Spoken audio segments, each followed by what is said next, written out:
Hello, YouTube. Hello, hello, hello. How are you? I hope you are very well.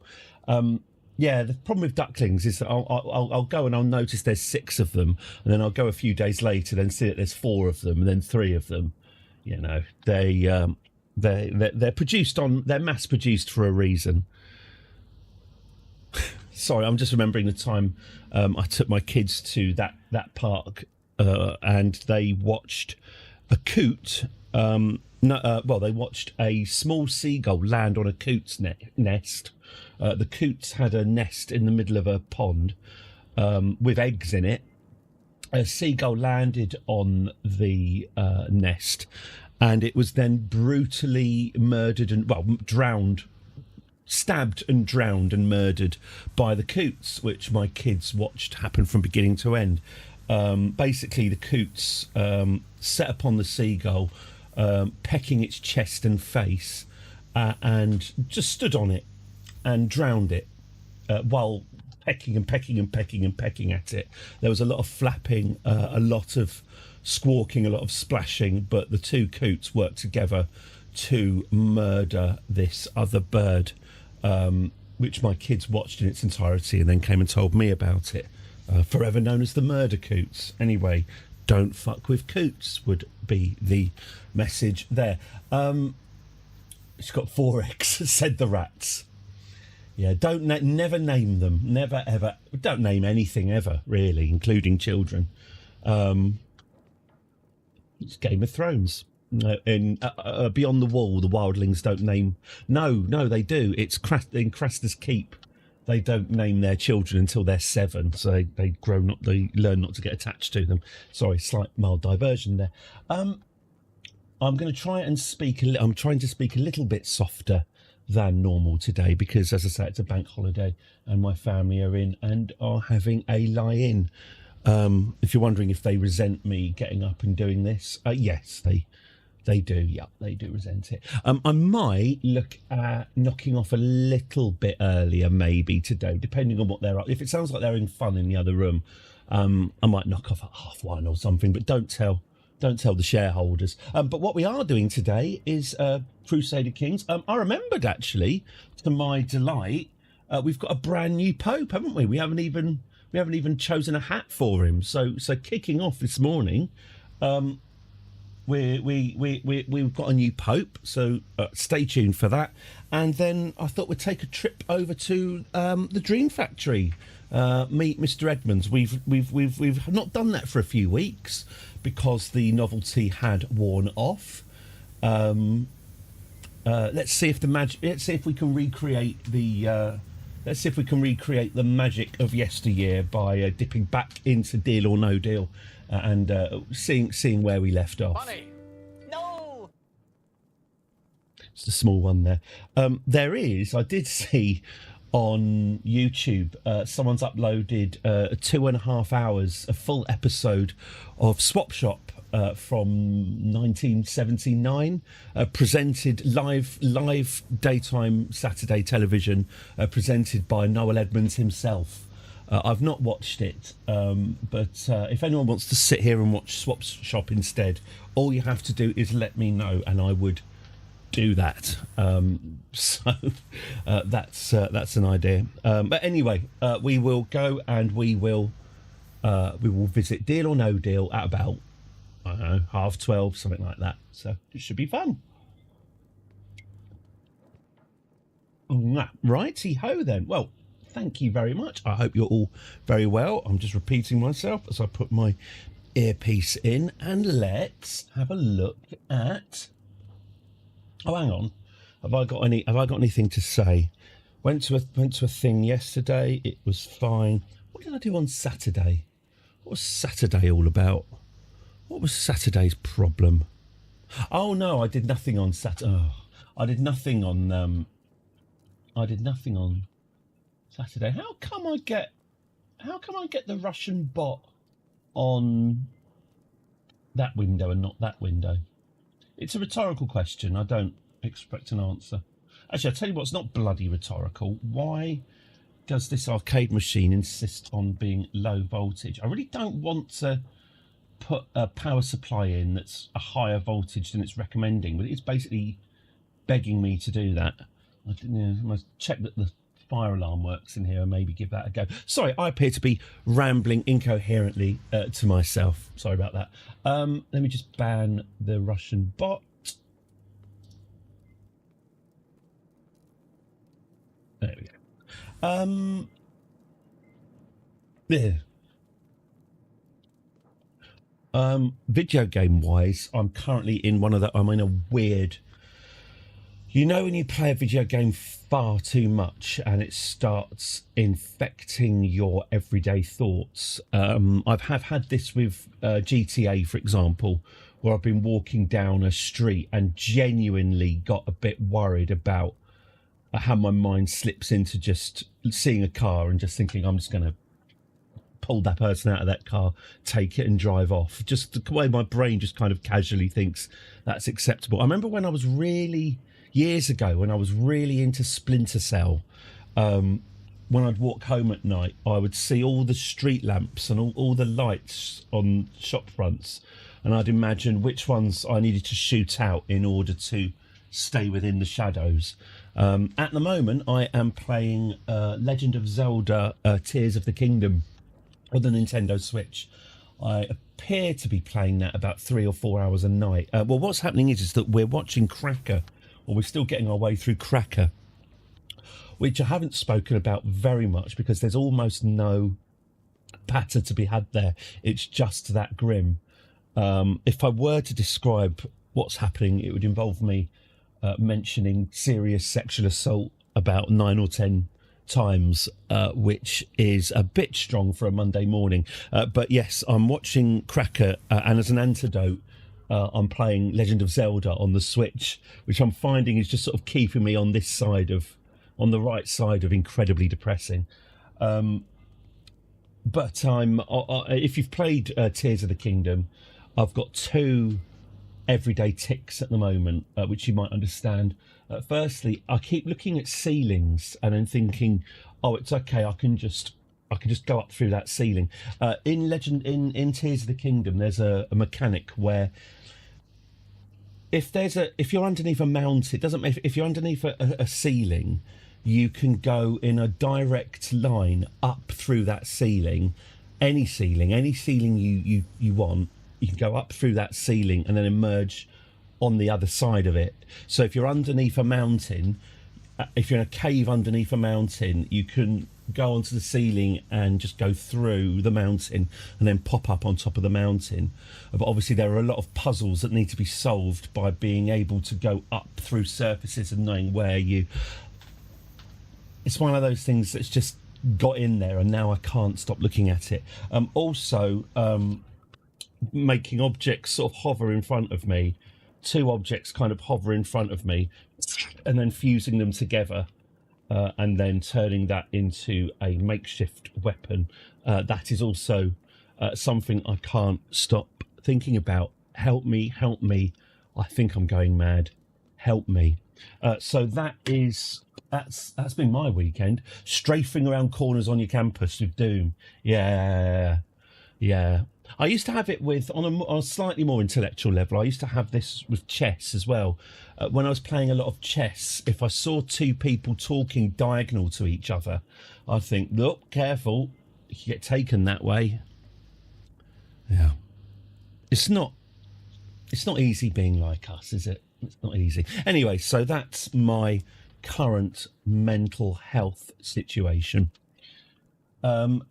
Talking of which, let's create some photoshopped finery for our new imaginary Pope. I once had a nightmare about my bank balance expressed entirely via Sonic 2.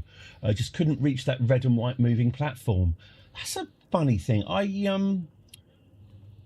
was going to play Sonic 2 on Saturday. I realised I haven't played Sonic 2 for a couple of years. And as obviously you know, I think you can pretty much complete Sonic 2 in about an hour. Although Metropolis Zone is a slog and I hate it. Really hate Metropolis Zone, actually. It's one of my least favourite levels in all games. But yes, I was actually thinking I could give Sonic 2 another go. So now you've just you strengthened that resolve. Thank you. Sonic 3 is the one that introduces Knuckles. Yes, I didn't have a Mega Drive at the time. My mate did. So me and my mate, I had a Super Nintendo. So my mate and I would frequently swap consoles over. I have played Sonic 3 since. There's something. Did they change the physics? Did they change how Sonic moves? I know they changed how he looked. That sort of softening of his features. That I think the softening of his features goes in a kind of direct line from Sonic 3 all the way up until human eye, human mouth Sonic, and then they kind of reverted back. Knuckles has a four-headed penis, like all. Is it enchilada or is that a Mexican dish? I think that's a Mexican dish, isn't it? Yes. Yeah, there's something slightly off about Sonic 3 that I can't. It might just be that I didn't play it as a kid, but it just. Echidna, possibly. Sonic and Knuckles. What didn't that have a Game Genie type? Didn't the cartridge? Am I right in thinking that Sonic and Knuckles had an extra cartridge, teeth, where you could put in Sonic 1 and 2 into the Sonic and Knuckles cartridge and then play as Knuckles in Sonic 1 and 2? Or did I make that up? Because that sounds great. Something in my head tells me that was possible. But again, we all dream about Sonic 2, as we every adult Generation Xer on average will dream about Sonic 2 at least once or twice a week. Her eggs hatch into puggles. Echidna. There he knows. You get one chance with Echidna Krabappel, just one. My wife is a little bit uncomfortable with the extent to which I fancy Edna Krabappel from The Simpsons. As I've become an older man, as I've matured in years, my desire for Edna Krabappel has only increased. Her eggs hatch into puggles, and she has poisonous barbs on her hind legs. No, it's not her desperation. It's that line, I think, when I'm trying to remember who it is. I want to say it's the sushi guy, but the sushi guy's copping off with Krabappel. This is not the sushi guy, because he's copping off with Krabappel when they're cooking the blowfish for Homer. Master, we need your skilled hands. My skilled hands are busy. Oh, it's Sideshow Bob. It's when Bart ruins Sideshow Bob's date with Edna Krabappel. And Sideshow Bob is absolutely furious and says, you get one chance with Edna Krabappel. One.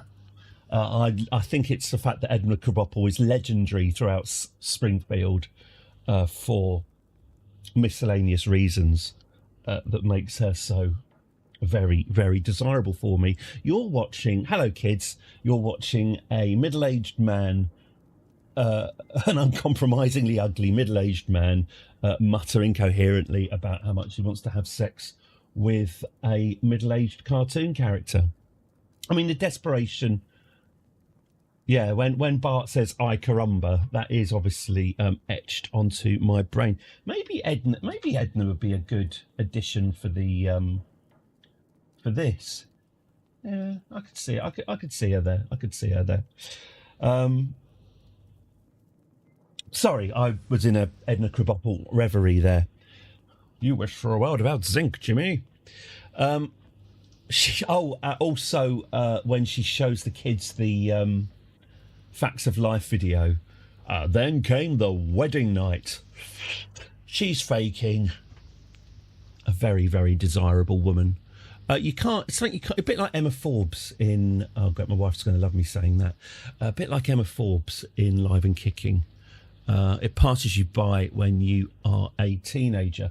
If there are any young people watching who are wondering what it's like to get old, it's like this. It's fine. It's like you appreciate. It opens up new possibilities. Why am I still talking? Here we are. Good. So let's do this for an hour and a half, shall we? And then, oh no, let's do it for a couple of hours, and then we can move on to Noel Edmonds. Brilliant. So where are we? Well, actually, we had quite a lot of fun at the end of last week, didn't we? We had the terrible but indestructible Pope Leonora II. Pope Leonora II was a compromise candidate after. In fact, let's bring up these legacies. There we go.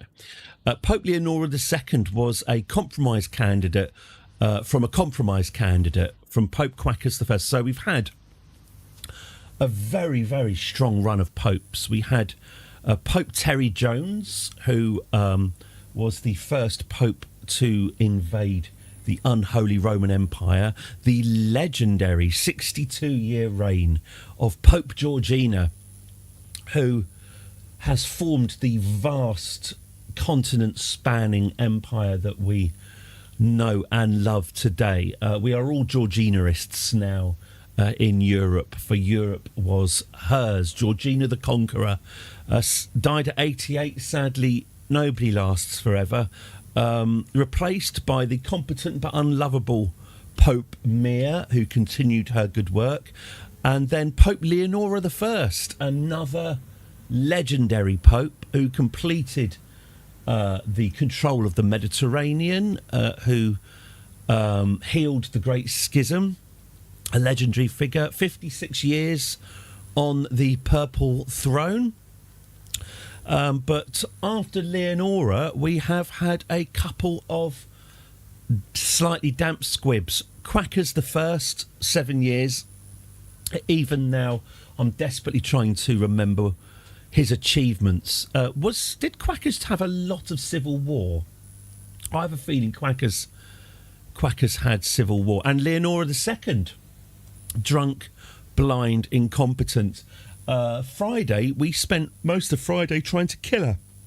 We sent her on some fact-finding missions to Europe's plaguiest areas, where she would dutifully contract the consumption or buboes, but seemed to get better, putting her faith time and time again in her incompetent physician Moses, who's a real person, and yet somehow living on for 11 miserable years. And at the end of Friday, we finally got her, which she finally cast aside her mortal chains, slipped beyond the veil, and a great sigh of relief was audible. And her, I'm going to say son, no. Hang on. Her replacement is Pope Quackers II. Pope Leonora also had a whole load of wars going on.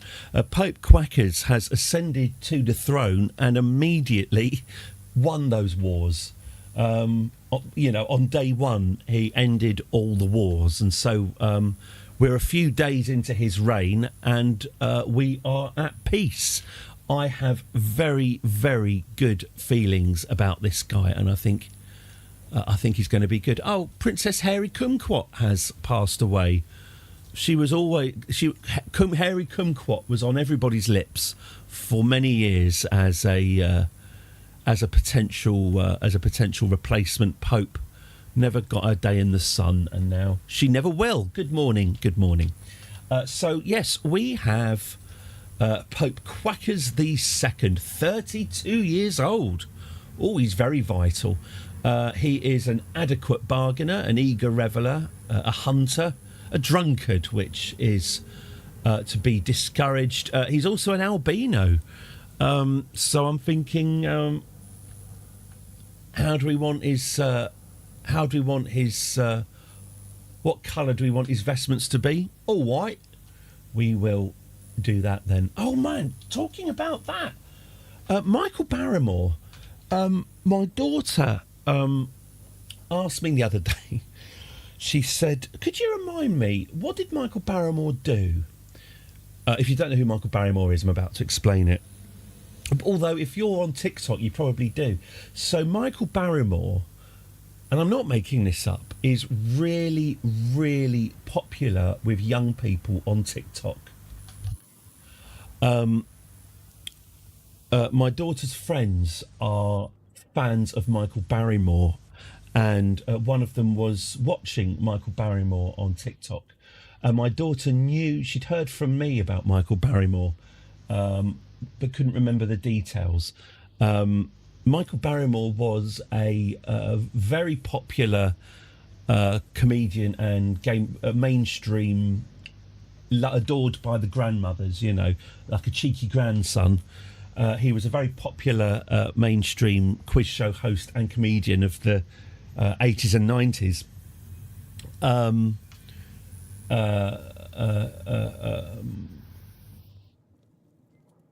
Mr. Light Entertainment, Mr. Number One, pretty much all the way up until the night he held a modern drugs party at his house, which ended up with a corpse of a young guest being fished out of his swimming pool with a fist-sized hole in his anus.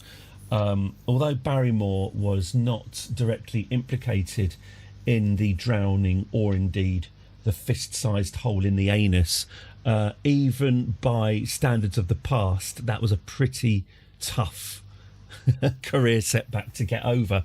But, you know, like the terrorist group ISIL, you've got to hand it to him. He somehow managed it. 30 years on from a corpse with a fist-sized hole in the anus being dragged from his swimming pool, he's delighting the kids on TikTok with his irreverent humour. Anyway, so I've told my daughter all about that. So now she's looking forward to the next to the next time her friends are watching it. She's looking forward to telling them all about that as well. Anyway, that's who Michael Barrymore is. But as I say, if you'd asked me to pick a disgraced 90s entertainer who's going to become inexplicably massive with the pre-teens, actually they're not pre-teens, they're pre-adults, teens if you will, I wouldn't have chosen Barrymore, but we are where we are. Strike It Lucky, by the way, is a terrible game show in terms of the rules. Top, middle or bottom, have you got sort of 10-ish chance? You've got to get to the end. You've got to go from the left to, sorry, that's left, isn't it? You've got to go from left to right, top, middle or bottom. You got a 1 in 3 chance of you got a 1 in 3 chance of getting an arrow, which means you go on to the next bit, a question or a hotspot. And if you get 2 or more hotspots, you're out. So it's essentially a 1 in 3. It's like a sort of Monty Hall problem, but without Monty Hall, where you have to win a 1 in 3 chance 10 times in a row without falling foul of the hotspot more than twice. That's the game. Terrible game. But to be fair, Barrymore did make it watchable. So, you know, Barrymore there. He was also in, I think he was also in a quite good ITV drama with Keith Allen called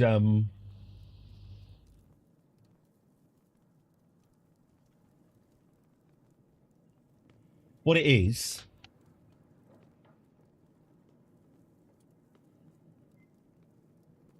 What was it called? You're watching Old Man Buffers. I really need to get a little egg timer icon just in the middle of the screen so I can remember. Bob Martin, it was called. It was all right. Keith Allen was all right. Right. As Keith Allen, unfortunately, usually is. Keith Allen, one of the worst people in showbiz, but consistently quite entertaining on screen.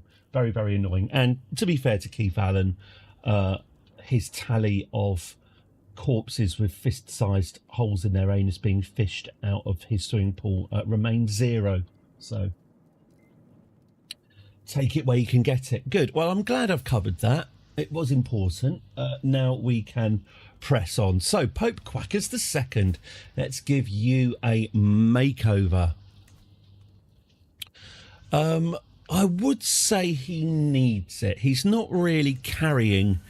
He's not really. Those shoes aren't helping, are they? Blimey, O'Reilly. He's not really carrying the gravity that I'm looking for in Pope Emperor of the known world. So let's get him fully stripped down, shall we? No beard, no nothing. Let's go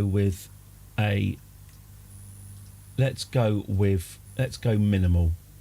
No headwear, no eye. You can take the trousers off, mate. Here we go. So here's what we have to work with, and we should probably. But Barrymore's doing a YouTube channel, wandering around Cornwall with everyone going, "Oh, white." I think the police asked him that. I just find it. Yes, it is. But anyway, so let's move on from Barrymore. What it is, I do desperately want to say, a part of me wants to say good luck to him, but of course no charges were brought against anyone. Let's keep it light. So we have a albino pope. We've been getting away from looking popey recently, haven't we? I'm slightly inclined, maybe. Oh, maybe the Japanese makeup might be nice as well. If he's an albino anyway, we can cover up his splotches maybe with that. He does have alarmingly hairy arms, doesn't he? I'm quite wondering maybe we should keep these hairy old mitts as visible as possible. Hat now. Well, let's go for a cloak first. Something fairly papal. Yeah, I mean the royal cloak is. I usually eschew the royal cloak because I find it a little bit try hard. But maybe we need to increase his dignity. Do you remain as eloquent of your children? Oh God, yeah. You can't talk to children like. I mean, obviously, you know, when my daughter was 4, I wasn't talking about fist-size holes in the anus, but. Yeah, you got to talk to kids like they're. What it is about kids, having kids, it's like what I say about warping them to your own interests. Before I had kids, I thought parents warped children to be into the same stuff they're into because the parents were living vicariously through their children. And I'm sure there's an element of that, absolutely. But on a practical level, like I say, like getting my kids into Andor, I want to spend my free time, I want me to spend my free time, let's say, watching the new series 2 of Andor. But as a stay-at-home dad, I also have to supervise and look after my children. So it makes sense to warp my children to enjoy the same things I enjoy, so I can package up both basic parental control with my wants and needs. So if you can get your kids to be into the same stuff you are, it means you don't have to spend any time having to learn new things or adapt your behaviour in any way. It just makes that, and also you end up with kids who are basically clones of yourself, and then you can chat with them. But yeah, you got to talk to kids as if they were adults, while obviously keeping certain details. It did seem like genuine party misfortune. Oh yeah. Look, the thing is about him is I don't think anyone actually credibly thinks the fist was his, but I think when you've had as much money as he had, and let's face it, as much cocaine as he had, he was obviously extremely fond of the old marching powder, as his many appearances on like the BBC, the Comedy Awards sort of showed. If you're as into your drugs and your party as he is, with all of that money, you kind of have to accept the inevitable crash. And as I say, an innocent corpse being fished from an innocent raped corpse being fished from your swimming pool. It's genuinely hard. Apart from, let's not go into Michael Jackson territory. It's genuinely hard to think of a worse thing to happen. Really, I think also it doesn't help that. See that some harm. You're quite right. Here you go. Let's stop talking about Barrymore. Innocent Michael, I like to call him. Oh yes. So what was I doing? I was doing this. So yeah, all right. So how's the papal hat going to fit? Let's have a quick look, shall we? Oh, mind you, I quite like that. It doesn't really fit his head, but anyway, have we got a papal tiara we can stick on him? From Salisbury, North Carolina, Michael Patrick Porkin. Bloody boxers. Oh, now let's not speak of it again. Patriarch's headgear. We could go with... Right. Okay. We're going to go with one of these religious hats. I'm just going to pick which one. Okay. I like that. I do like that. The papal tiara. See, the problem with the papal tiara, I don't know.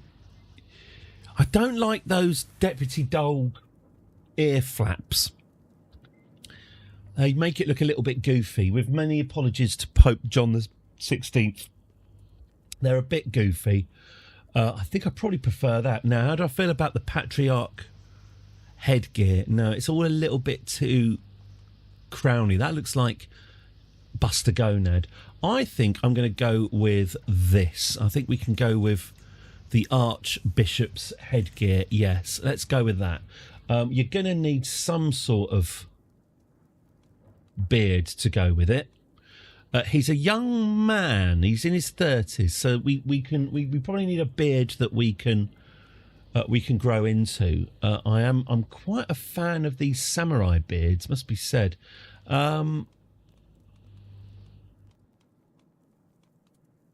We could always go Edmonds.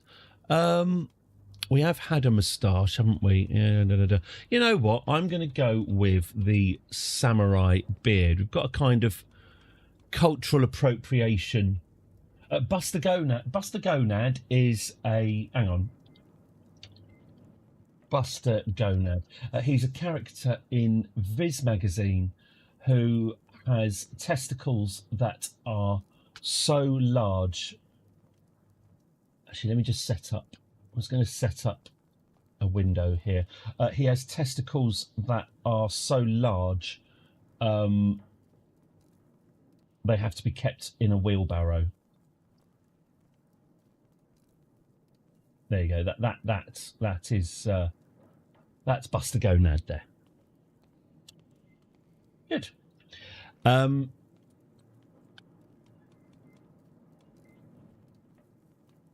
Let's have a look. So, a bit of cultural appropriation on the beard, but that's okay. We could, I suppose we could always colour his beard in. No, we're not doing that. No.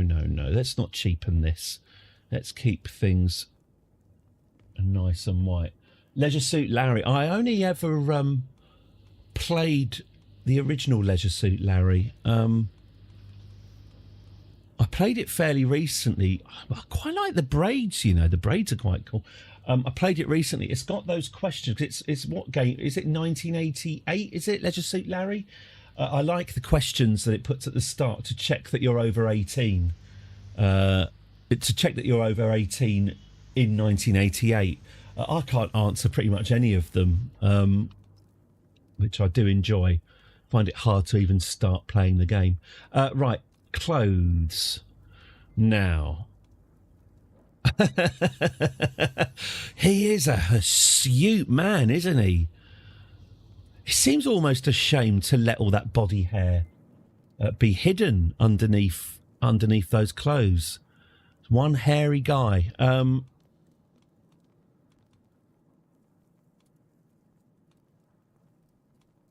Papal robe, yeah. Yeah, maybe we will just go nice vanilla Pope on this. We haven't had a vanilla Pope since Zucchio, so that makes it a bit more special. While I do like the spectacles, They do suit him. Oh, mind you, now he hasn't got those spectacles on. I'm going to go with the spectacles. I think they give his face a bit of character. I think that's us. Is that us, Quackers the Second? How do you look with your family? Oh, gosh, we haven't even... mascara wasn't always part of the get-up, was it? Jeff Lynne. Does look like Jeff Lynne, doesn't he? Jeff Lynne was... he makes me feel happy when I think of Jeff Lynne. When talking of testicles, gosh, it's like fractals, isn't it? Everything looks the same the further you go.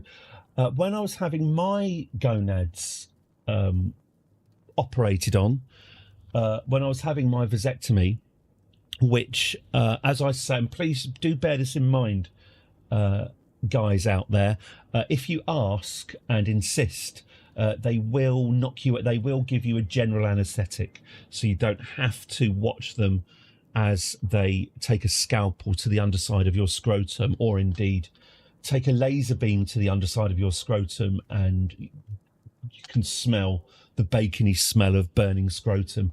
I opted to be knocked out unconscious for the procedure. The morphine dream I had as I was coming back to consciousness was that I was on a picnic with Jeff Lynne from ELO, and you know what? He was delightful company. I can still remember it now. He was a right laugh, and I remember thinking, I'm enjoying this picnic with Jeff Lynne from ELO. And then I was woken up, but they'd still got the tube down my throat, so they woke me up and I went, "Oh, sorry, hang on." And then pulled a tube out of my throat. I have had better awakenings from dreams, it must be said, but Jeff was there with me, making me happy. So if you're out there, Jeff, thank you for guiding me through a difficult time. I also had a very similar dream about Osama bin Laden shortly after 9/11, keeping it light, while I was staying in his cave. Say what you like about Osama bin Laden, and many have. In my dream, at least, he was, when you're actually in his cave, he was a perfect gent. And it genuinely, from that point on, I could never quite shake, throughout the whole war of terror, right up to and including his assassination, I always had a tiny little inkling of fondness for old Osama, purely because I dreamt that I'd hung out in his cave for an evening, and you know what? He was a laugh. It was a laugh. I am aware that Osama bin Laden was not actually a... Actually, maybe, you know, I didn't know him. Speak as you find. That's what I say. Let's stop talking. Oh my lord. Woof. Crikey. Who are you? And why are you in my picture? Okay, well, we'll have a the Mescalito spirit companion of the snip. He was good. He was good company. Interesting cabinet. Let's see. This is Vicereine, my Marshal, Vicereine Litperk of Romagna. Clearly, they were out of Game of Thrones-esque tit armour, and she'd rather go without. Incidentally, Game of Thrones-esque tit armour is absolutely... If you ever see tit armour on the movies, if you actually had tits for your... Obviously, in realsies, women just had armour like everyone else, just a bit more squashed. If you have tit armour, if you have... I'm describing what tits are. If you have bulges in your armour, it's going to shatter your breastbone, because if your armour's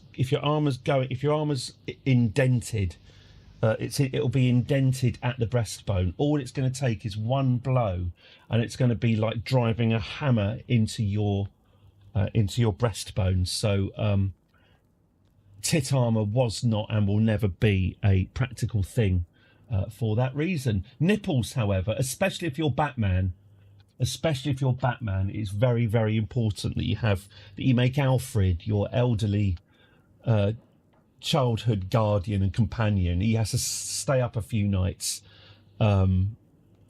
handcrafting the little bumps on the areola of your Batman nipple suit. That is important. But yes, tit armor will break your chest as soon as someone plants a boot in it, which Lip Perk knows very well. So she's actually very sensible. Right, let's get back. Let's get a nice portrait of our man. Let's zoom in. Yeah, I dig his look. So nice and hang on. I need to move him out of the way of the word barbershop. There we go.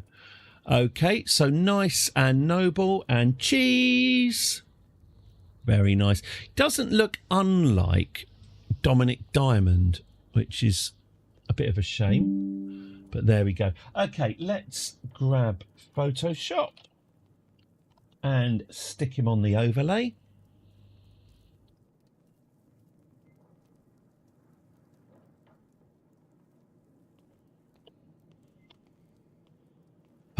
A fireball. Every time I look into your loving arms. Look after Mr. Bond. See that some harm comes to him. Okay.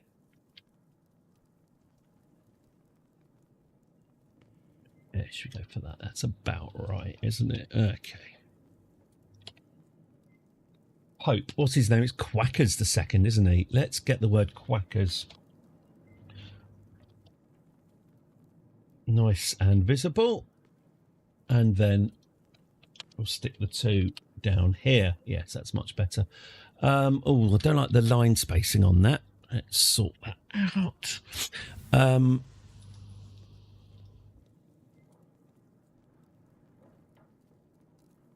why not? There we go. Pope Quackers the second. We are starting in. Oh! I've done this before. I don't want to do that. I want to. Oh yeah, this is really unintuitive. Sorry, if I hit escape. Oh, you can't see what I'm doing. Haha. If I hit escape, we lose everything. We lose this. All of the zhuzh I've just been doing. I have to go to appearance and apply changes. Okay, there we go. What's the date today? 1231. Marvellous. Okay. One, 2, 3, 1. It's day 32, I think you'll find. Thank you. All right. Oh, colour. What colour should we be? Can we be? I'm gonna try cream.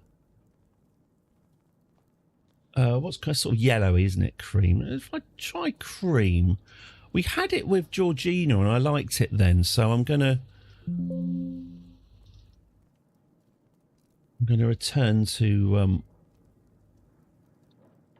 Georgina's cream. There we go. Let's get the bottom one nice and creamy as well. Bottom cream.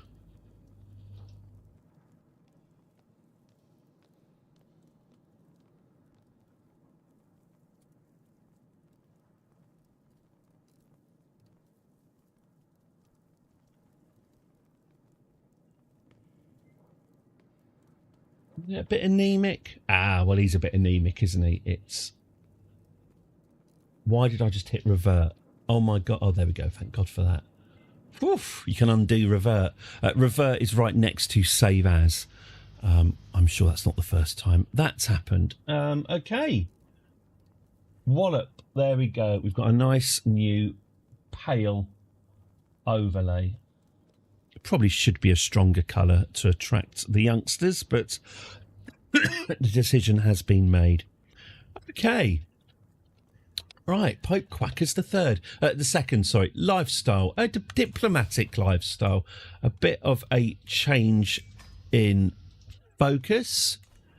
little bit less belligerence, a bit more dignity.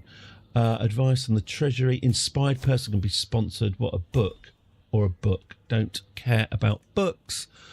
Dangerous factions. Oh, hang on. We haven't looked at his wife yet. Right. So who is Quackers II married to? Quackers II's wife is Luigia. Let's go. Augusta Luigia of the Roman Empire. Wow. She is a conniving puppet master. Luigia is a whisper in the wind, a shadow on the wall. Their knife serves where words would not. Well, she sounds like fun, doesn't she? Let's get Luigia then. So is she the evil wife then? I'm assuming she's very much the Lady Macbeth. Okay, so let's get her dressed as evil then. Let's go fully none more black. Okay, let's see how evil we can get. Let's get where's that? Let's get the veil off. We'll get some evil hair. I quite like that's the Mother Gothel from wavy shoulder length hair. Yeah. Oh, that's the Georgina hair. I like maybe the Joan of Arc hair. Yeah, quite like it. Bangs. We've got headwear. Let's go. I tell you what, the Crispinet of authority. Yeah, that very much says don't mess with me, and we'll go for the traveller's cloak here. There we go. There is my beautiful wife. Is she going to wear the sunglasses as well? No, I think her eyes are cruel enough already. Any makeup?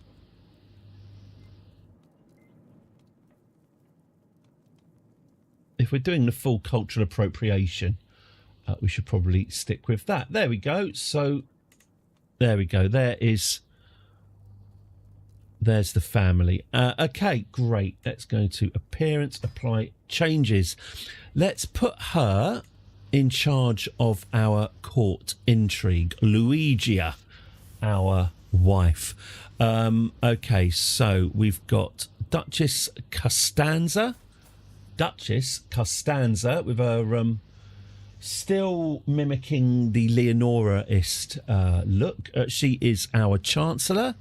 Our steward is Amir al-Umara, who despises us. Do we have any better candidates who don't want me dead? No. So our steward absolutely despises us. We should probably try and do something about that. Can I send him some money? How would he feel about that? He would feel just peachy if I gave him 225 quid. That seems to have cheered him up. I think I might have found my way to his heart. If I give him a couple of vassals as well. Nasi Noach the Peaceful. Do you want him? There we go. Now, if I ask this chap... Actually, I'll tell you what. I'll give him one more vassal. I'll give him one more because we've got plenty and we do need to offload bits of our empire because the game's running quite slowly. He's still not... I'll send him a poem. Send him a poem. See how he feels about that. Yeah, he liked it.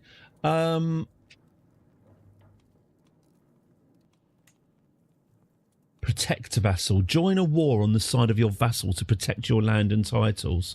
What? Oh, he's got a peasant uprising, does he? Well, that's interesting. Well, why don't I do that then? Why don't I go protect a vassal? The war is not targeting titles in your realm. Okay.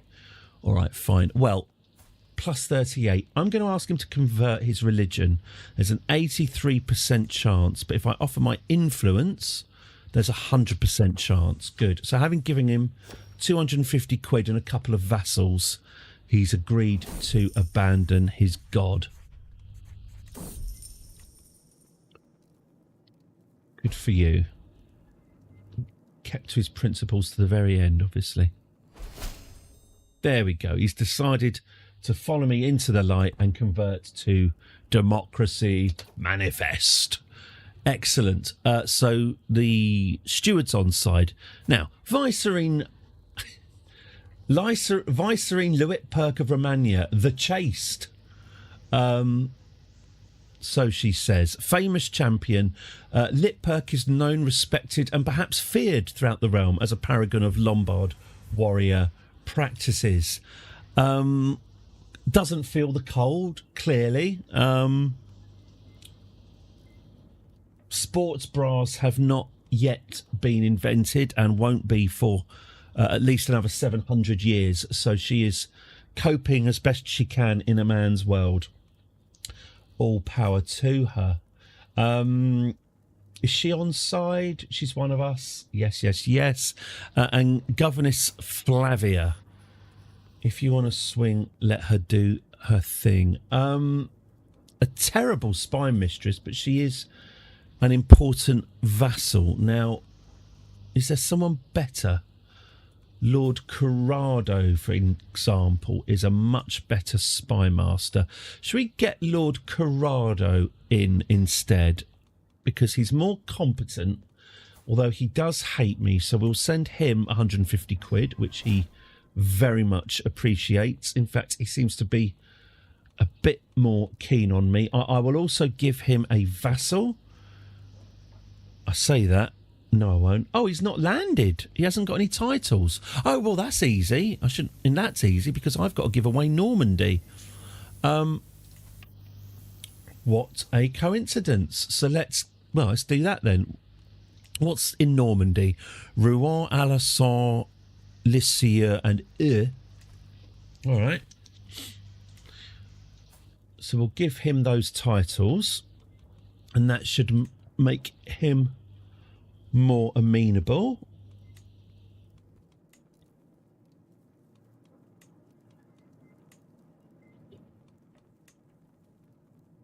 How do I grant him titles? Why can I not see titles to be granted? Irritating. Okay, fine, let's do it this way.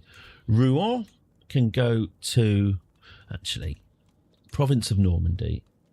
Grant it to, sort by intrigue. Now, where is he?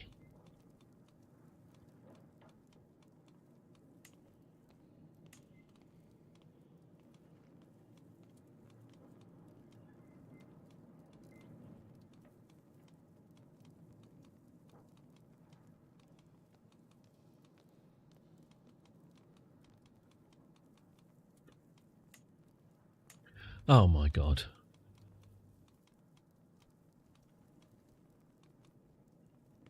Hello, hello, hello. Yes, I'm not anticipating today being a busy day as it is a bank holiday. He's got an intrigue of 11. Okay. 11. There he is. No, that's not him, is it?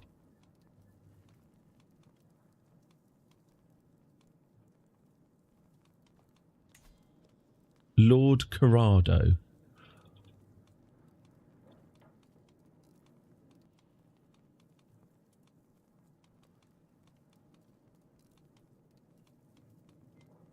This could be easier.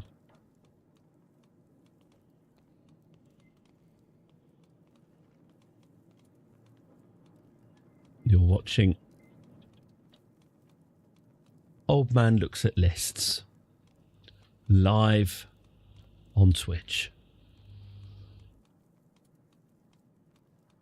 Oh, there's a lot of people with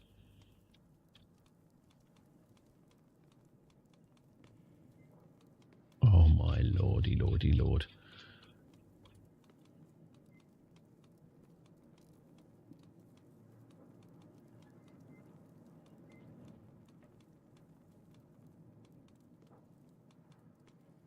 hang on, I can get this.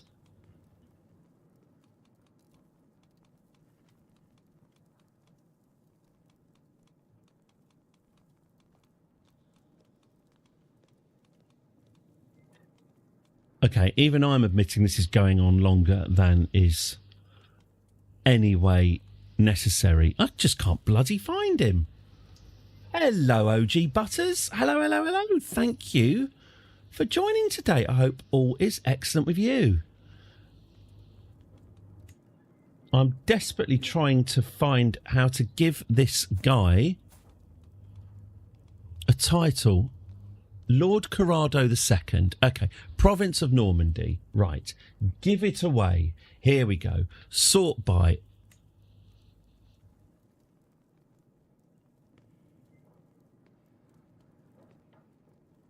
Merit. Sort by.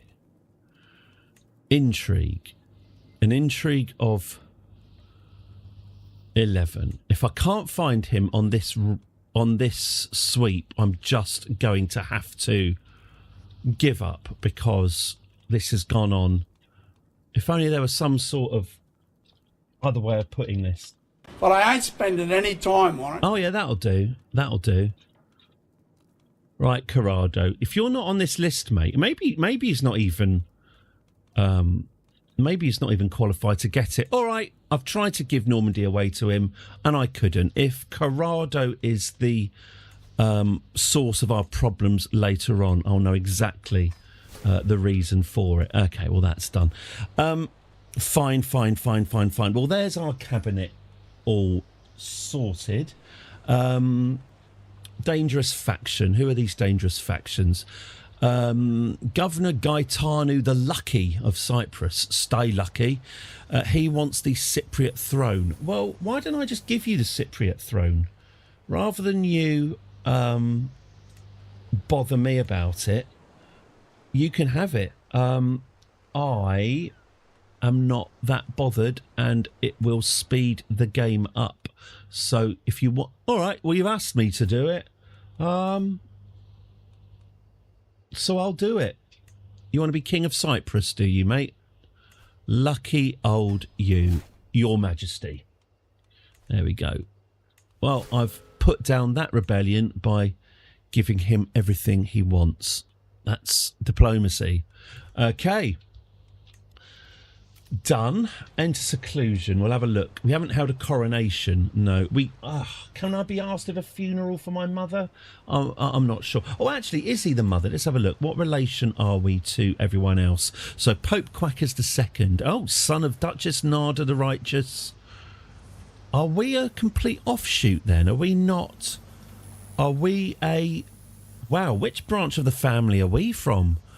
Quackers, son of Narda, daughter of Marija, daughter of Budimir, daughter of Zoran,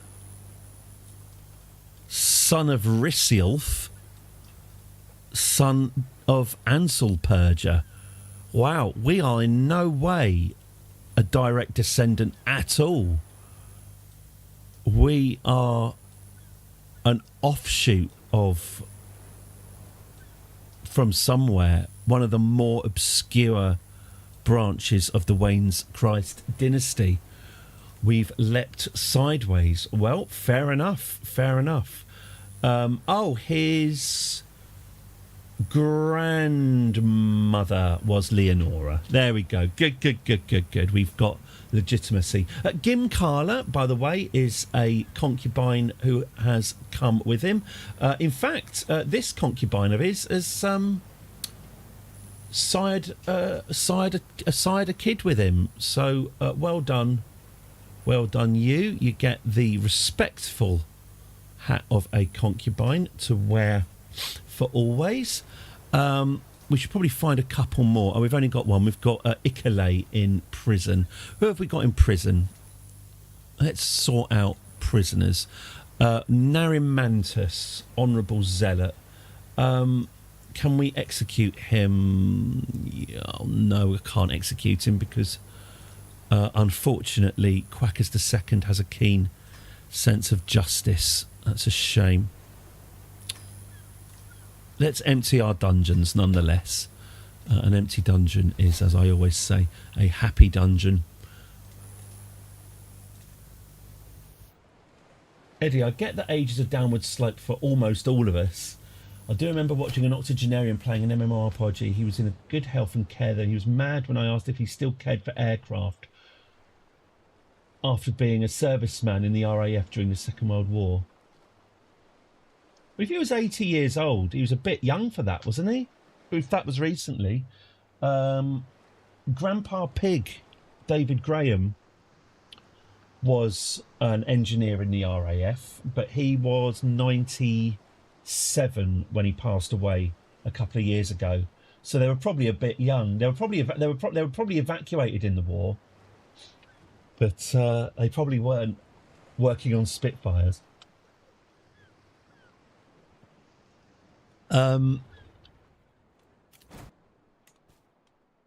Titles can be created. Here we go. Oh yes, the Kingdom of Wales. For reasons not entirely clear, Wales did bend the knee to the Roman Empire, which saved us a lot of hassle. So thank you very much there, the Welsh. How's Quackers II? Well, at the moment, we're setting up all of his his administration. I'm putting in a little bit of extra time though, because he's 32 years old and I think he's going to be with us hopefully for quite some time. I've also been neglecting the admin under Leonora II because I couldn't stand her. We've got too many held duchies. Let's just give these away. Yes, I'm afraid the kingdom administratively has fallen into minor disrepair, and this is me repairing it. I just got to the Bond episode of DS9. Ham all over the place. Brooks doing villain. Remember that? Is this before they get Vic Fontaine the hologram? The Bond episode of DS9. It might be that I found it. No, I have absolutely no recollection of that. Yeah, it's a good holodeck episode. They start using the holodeck, or should I say holosuite, really smartly in DS9. There's a great bit in DS9. Well, we're watching the Orville at the moment, which we're on series 2 of the Orville. Really enjoyable. Really enjoy it. And we were name's Bashir, Julian Bashir. Is it Arman Bashir? Is that the name of the? Yeah, I'm starting. I tell you what it is. You can see it. I just felt my flesh creep. I've literally come out in goose pimples. Just suddenly remembering it. So I think I might have just remembered that episode and reacted badly to it. We were talking. Me and the missus were talking about Penny Johnson, and what a great and reliable and talented actress she is. Penny Johnson, who was it, Johnson or Johnston? Shows how much respect I've got for her. From Larry Sanders, Sherry Palmer in 24, Cassidy Yates in Deep Space Nine, and Dr. Thingy in the Orville. We were just saying how what an absolute still ends up with dinner with Garak.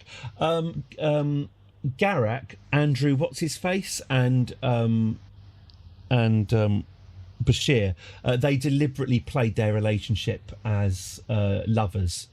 I think I'm right in saying that the chap who plays Garak is gay, but yes, they deliberately played that relationship as lovers, and I think there is an implied bit of bi going on there. Wales wasn't really a thing. It was a petty regional kings who didn't particularly like each other. They had wooden fences, there were stone walls. Worth a day fighting the Romans, playing ball with smart business for the Welsh kings. Owen Glendower, I'm not going to get in too far into Welsh history because I don't know what I'm talking about, but Owen Glendower did bend the knee to Edward I, I think under quite controversial. Was it Owen Glendower? Anyway, they did a lot of very creditable resisting until all of a sudden they didn't. and then got rewarded by Andrew Robinson. Yes, not who fought the English, but Garak. Yeah.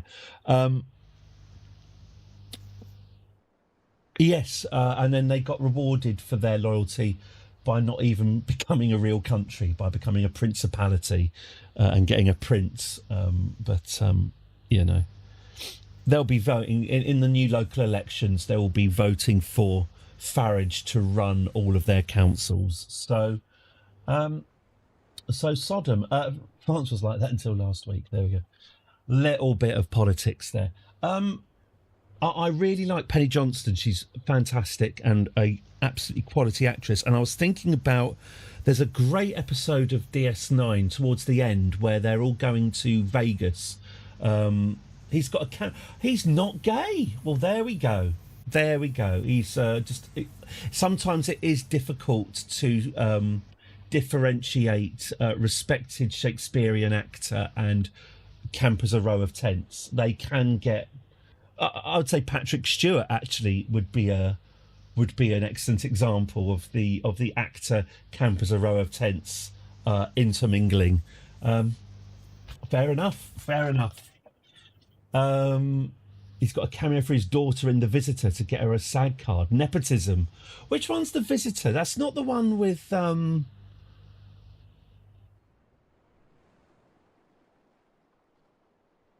know the name of that episode. Also Taylor's. Yeah, there we go. Suit you, Julian, suit you. There's a great episode of DS9 where they're all going to the holodeck to see Vic Fontaine, and it's 1950s Las Vegas, and Cisco throws a tantrum, and what was great about her was that her and Cisco, the character of Cisco was kind of completed by the arrival of Penny Johnston, because they became a black couple that were able to talk about, and obviously it's obviously DS9 is the 24th century utopia. Cisco basically says, I don't want to be spending any time on 1950s Las Vegas, because 50s Las Vegas was a lot of fun if you were white. Obviously quite a different story if you were a black person in Las Vegas at that time.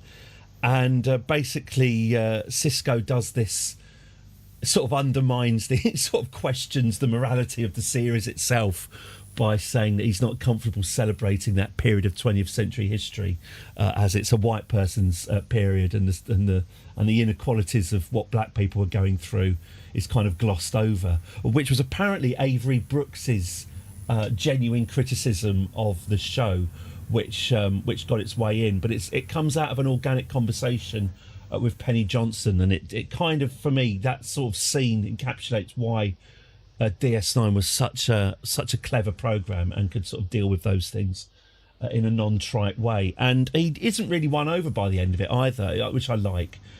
Cisco doesn't then go into the holodeck and go, oh, you know what, 1950s Las Vegas was all right.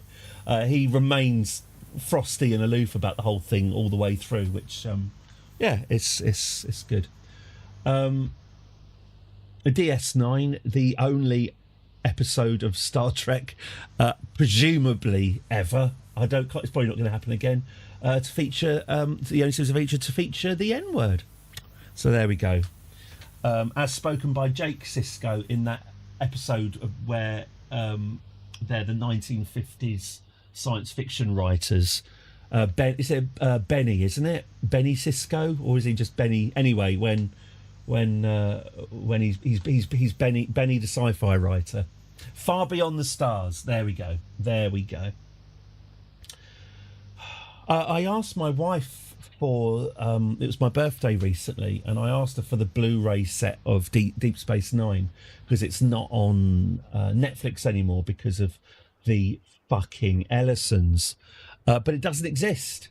There's no demand for it. Have I whittled on about this before? I must have done. I'm doing it again, sod you. I've got the, like all good-hearted people, I've got the TNG Blu-ray box set but the effort that went into making that a reality, it's a sign of the time it was made. There's a very short period in history of 2010, basically, when it was economically viable for them to put in the amount of effort they did.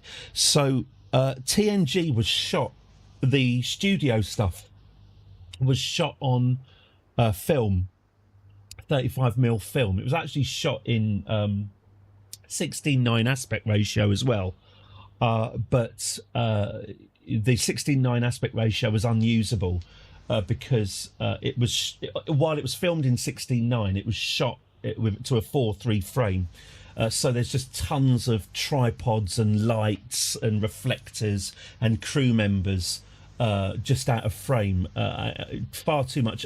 These days, I guess you could AI them out, but would you even want to? Blah blah blah blah blah blah. But it was all shot on film, and so obviously, the thing about film is that it's beautiful and crisp and ageless.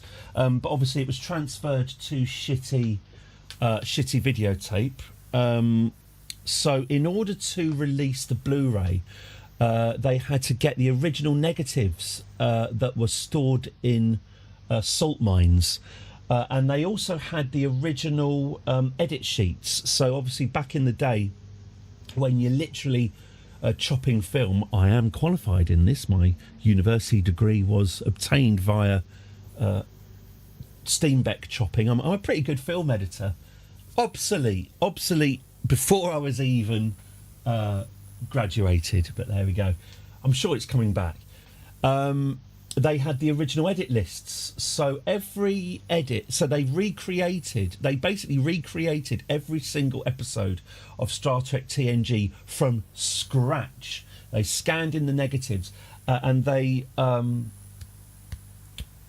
matched it frame for frame, cut for cut, which the editors recreating it said was a horrific, they absolutely awful, because there are some really bad edits, especially in the first couple of seasons, which they were desperate to correct.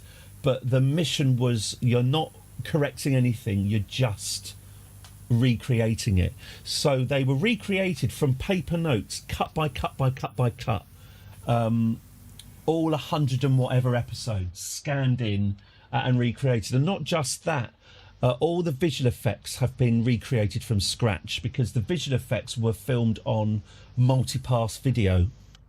So if you don't know, the Enterprise, for example, the Enterprise flying past the camera, it had 5 lighting states. It's covered in lights. But in order to get the balance of the lights just right, you have light set number 1 turned, or you have the ship with no lights coming on a pass, and then you reset, and then you switch on lights number 1, and you do that as a pass, and then you switch on light number 2, da da da da da da da da.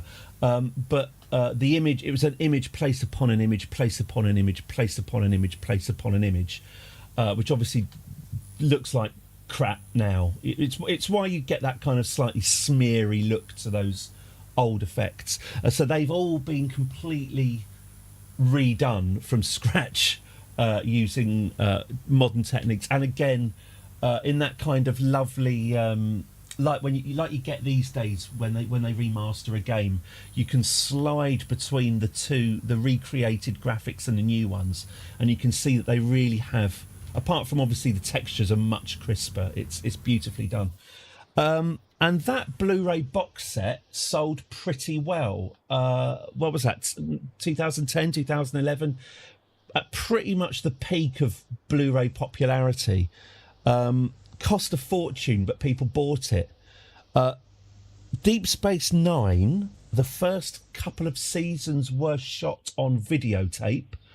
Obviously, it's not beyond possibility to use AI upscaling or whatever on those, if it looks good. But Series 3 onwards was also shot on film and shot in 16:9 without the 4:3 so everything was framed for 4:3, but there weren't any tripods on set. So somewhere out there in the salt mines are 3 or 4 seasons of DS9 in beautiful, crisp crisp film in 16:9, just waiting to be seen. But because streaming is now a thing, this will never, ever, ever happen. You will not get those negatives being taken out of salt mines and lovingly restored, because there just is not the market for it. There aren't enough people buying Blu-rays, and there aren't enough people interested in buying Deep Space Nine on Blu-ray for it to be anywhere near economically viable, which is a tragedy. And it's something I only found out recently when I asked my wife for a Deep Space Nine Blu-ray box set. They do not exist. It's a proper tragedy. It's awful. On a slightly less tragic but still relevant note, exactly the same thing applies to Babylon 5 as well, of which I'm a massive fan, and you can fuck off. Babylon 5 was also shot on film. It was also shot 16:9. Michael, is it J. Michael Straczynski? He's been gaslit. He's tried to, because he doesn't have the right. Warner Brothers, Ellison's, have the rights to Babylon 5. He can't get his mitts on it. But they're denying that it even exists. They're denying that there exists a 16:9 filmed version of Babylon 5. And I saw a great angry letter that he wrote back to Warner's, where he says, "It does exist. I know for a fact it exists, because I had to buy a $20,000 16:9 monitor to edit it on, because you Warner Brothers wouldn't stump up." He spent $20,000 of his own cash getting a 16:9 screen so he could edit Babylon 5. So he says, "Yeah, I know that it exists. Don't tell me that it doesn't exist." But yeah, Warner Brothers are denying that the film versions of Babylon 5 even exist. Which I guess if you're still 20 grand down to Warner Brothers, for God's sake, that's going to be extra annoying. So yeah. If you people had bought more Blu-rays, or if you people continue to buy Blu-rays, maybe we could have more nice things. But the blame for all of this, at the risk of sounding controversial, the blame for all this rests squarely on you. The Visitor is the one where Jake is old. Oh, that's a great one. That's a great one, isn't he's trying to save his dad, isn't he? The actress playing the young writer is Robinson's daughter. That's right. Nana Visitor. When I went to a Star Trek convention 15 years ago now, actually 14 years ago, my sister-in-law was there, and she was a bit skint, but she really wanted a photo taken with Nana Visitor, and I basically bullied her into doing it. So very good technique. I said, when you want a photo of Nana Visitor, but you're not sure, when are you ever going to have an opportunity for the rest of your life to have a photo with Nana Visitor? It's never going to happen. You'll just regret not doing it. Go and do it now. Very friendly, but strange legs. Very strange legs. I don't know what that means. All I know is that Nana Visitor has strange legs. Another fun Star Trek nepotism fact: the Borg children on Voyager were created for the sole purpose of getting SAG cards for the children of the producers. I've got a bit of an obsession with kids on film. My own daughter, doxing fans, my own daughter is in Doctor Who a couple of times, because I'm mates with the former set designer. I think the Zygons, they've got a big old... they've got a big board of visible Zygons, and they've got lots of photos of Zygons that they're after. They're all... I mean, it's possible that I'm in there somewhere, but yeah, my mate just basically asked everyone he could to send in photos of children and families so that they could fill up the Zygon thing. So especially if you're watching something grim like Cracker, if there's ever a kid found dead in a ditch face down, and you see the photo, you know it's the producer's niece. You know that someone out there is pointing at the screen going, "There they are, brilliant, brilliant, brilliant." Yeah. So yeah, that's fine. sod it, get those kids in young. Also, I find it hard to be, to say anything unkind about SAG-AFTRA, because if it weren't for them, we really would all be speaking AI by now. There was a thing, I'm trying to remember the French studio. There's a French animation studio that shut itself down a couple of years ago. They were working for Hasbro, and Hasbro, they're working on the show's English language first, because stuff tends to get made in English, but obviously it's a French studio, so the French performance and the French voice performance was quite important to them, and Hasbro told them that to save money, only the English dialogue would be performed by actors, that the international languages, including French, would be done by AI. And I don't know if you know the French. They tend not to. They don't particularly like their language being meddled with. Not keen. So they just shut down this. We're not doing it. No. But the reason why English is still protected from AI is SAG-AFTRA. Is it SAG-AFTRA or SAG-AFTRA? Anyway, the American Actors Union have successfully lobbied to preserve voice actors, and although British voice actors aren't in SAG-AFTRA, they want to be. It's in no one's interest to go against SAG, because it's just going to cause problems down the line, and also who wants to be replaced by AI? So the English speaking world does actually, or the English speaking actor community does owe them a bit. So SAG-AFTRA, there we go. Well, that was a ramble, wasn't it? I'm pretty sure I was going to make a point at some point there, but that failed to happen.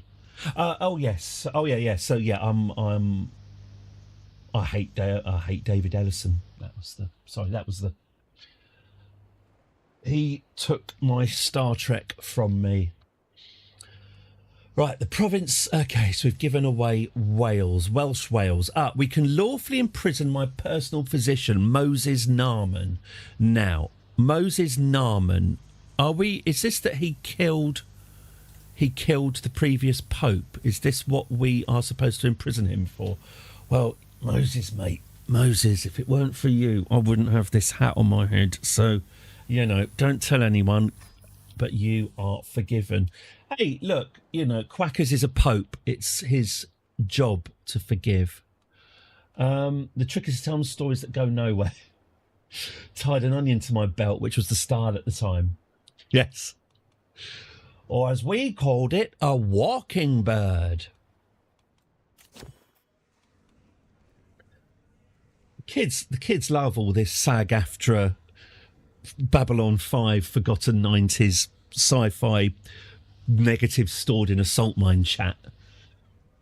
That and Michael Barrymore. Pariah of the court. Oh, here we go. I'm judged harshly for my hospitality towards Moses the... Okay. I'm going to... Let's skip over. All right. Okay, so I've got the choice. So basically my court don't like Moses because he's Jewish. And one of the options is I can... Okay. You know what? It's fine. Be Jewish, Moses. Let's move on. My vassal, he's protected. All religions are protected in my court and on my channel. Vassal Iltabar Manas certainly takes their duties as royal architect seriously. Okay, good for him. Well, thanks for that bit of anti-Semitism. That's a great way to start my reign. Stuart Rawgon is visibly motivated by some grand proposal. Funds for construction. All right, well, you've asked me to do it, so I'll do it. Pile of documents, treaties, neighbour, blah, blah, blah, blah, blah, bury all evidence, etc. An exotic giraffe. Great Augustus, I bring gifts from the land of Abyssinia, including this majestic animal we call a giraffe. I will take your giraffe. My business here is done. It's a bit of a shame. Oh, I tell you what we need to do. We need to get this miserable hewn-in stone bullshit into the skip. I know my predecessor was into it. I want it all gone. We're going to have... Oh, I tell you what. The albino pope and a nice... No, that's too fussy. A nice white stone throne room would shimmer and sparkle nicely. That's nice. Let's go with this, shall we? The marble throne. Yeah, that is exactly what we're after. Okay, we've not held a coronation. That's an excellent point. Shall we hold a funeral for the previous pope? Nah. Just feed her to the pigeons. Okay, well, we should organise ourselves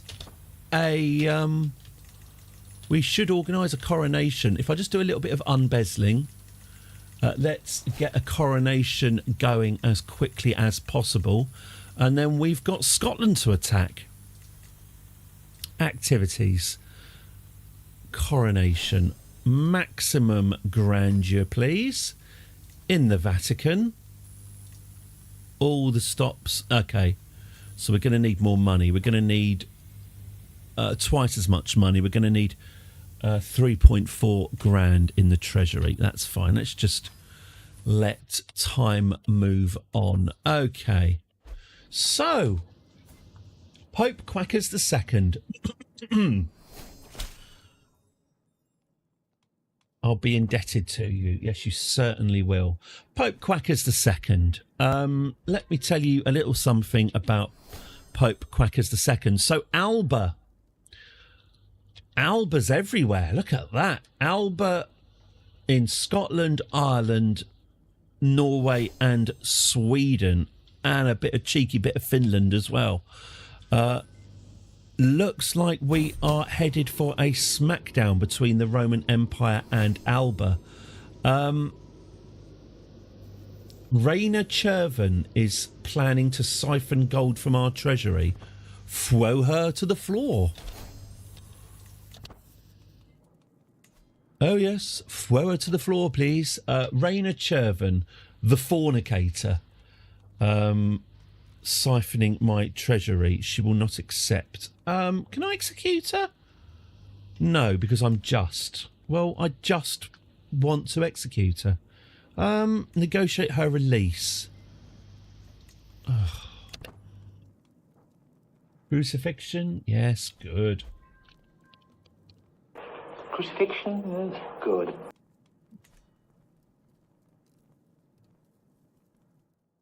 Oh, I watched a bit, or we watched a bit more of, is it Small Profits? I just don't know what's wrong with me. I've got the same problem with Small Profits as I do for the Detectorists.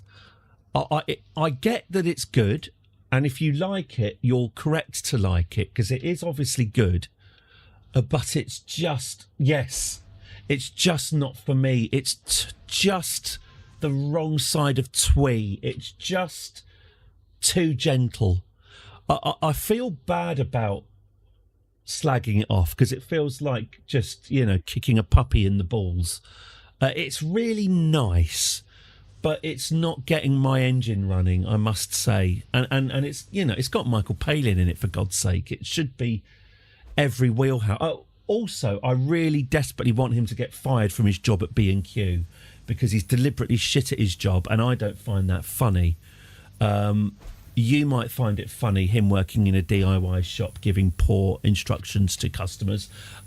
Some of us actually have to buy stuff from those stores, and I'm sorry, I don't have a sense of humour about that.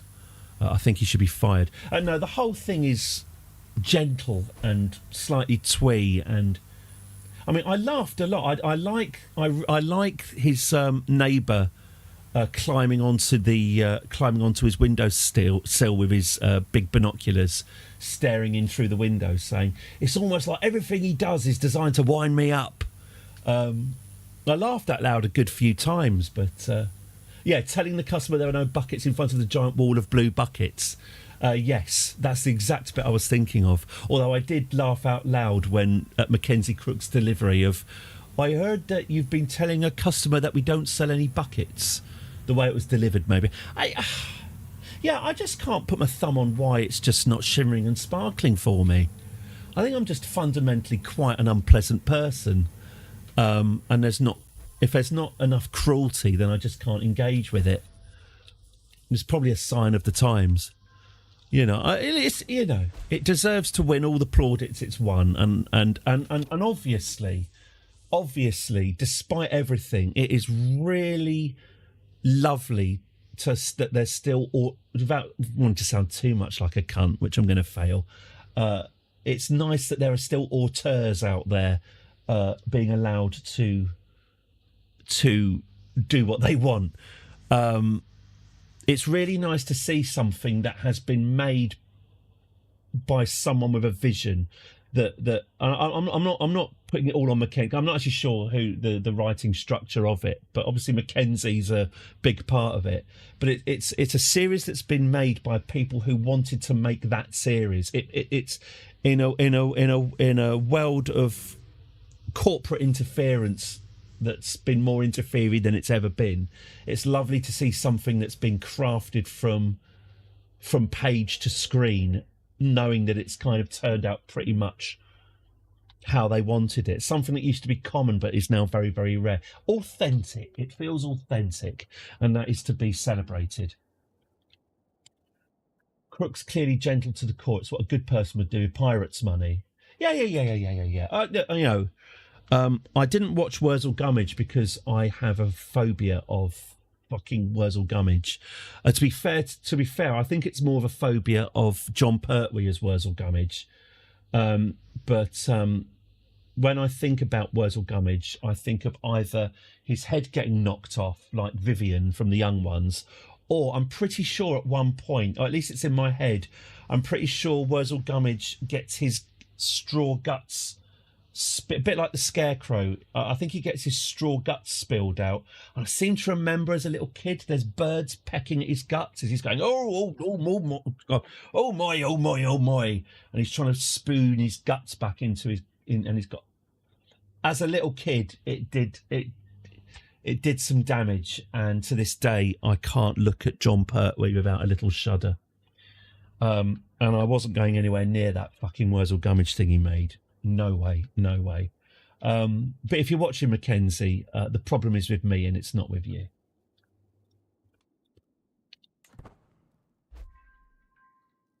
Alba. Okay, so let's get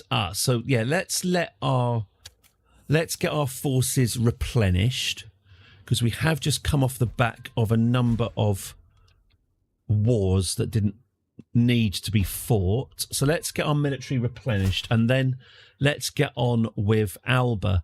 Arrange a ceremony at once. Okay, good.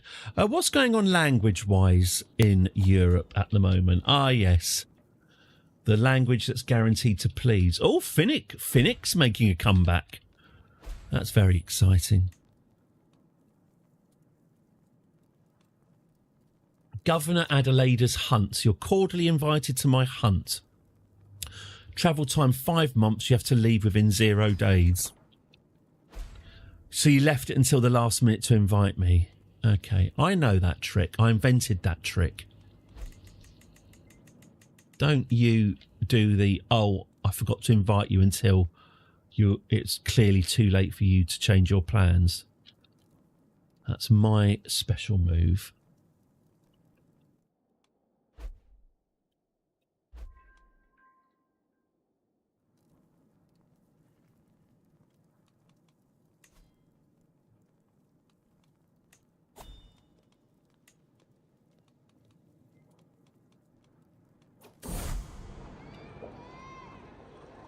Duke Sam. was caught in flagrante with several young servants. Yeah, that's that needs a condemning, doesn't it? Overwhelmed by stress. I've gained a stress level. Okay, can I have... Well, I was going to say, can I have one off the wrist? But I do know the answer to that. Bolster estate security. God, yeah. Have we not done that yet? Train for a tournament. Start the training. You have gained the trait strong. What can we do to ease our stress? We don't have a cat or anything. Could indulge in drink, but not necessarily. Okay, fine. How much money did I say I needed for a coronation? Was it 3.2, wasn't it? As their Augustus, my vassals owe me their allegiance. That's all that needs to be said about that. So who's running Alba these days? Hang on, our court grandure's decreased. How's that happened? Nothing to do with us, I hope. No, good.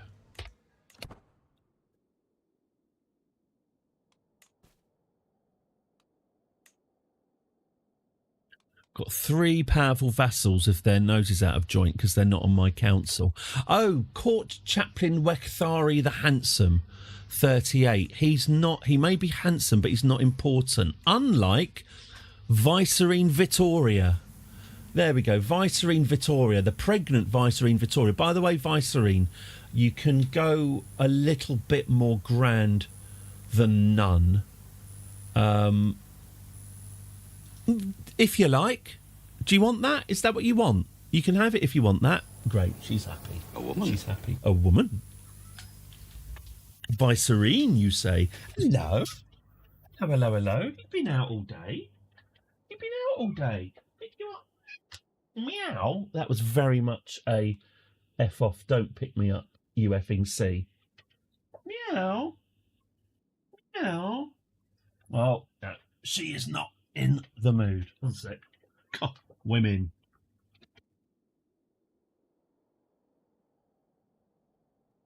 I'm sure someone else will feed her.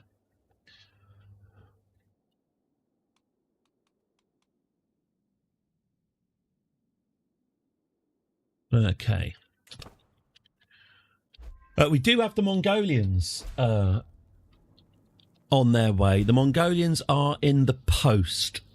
So, again, building up our military in anticipation of that is a good idea. Tributary contract, blah, blah, blah. Indulge in drink. Oh, go on then. Hick! Another cup and my shoulders relax a bit more. This is how I'm meant to spend my time. To be sober is to suffer. Well, that's a healthy attitude. Well, you got to hand it to him. He is slightly less stressed now, so you can't argue with the results. Seek indulgences. I accept your indulgences. You can all go towards my magnificent coronation.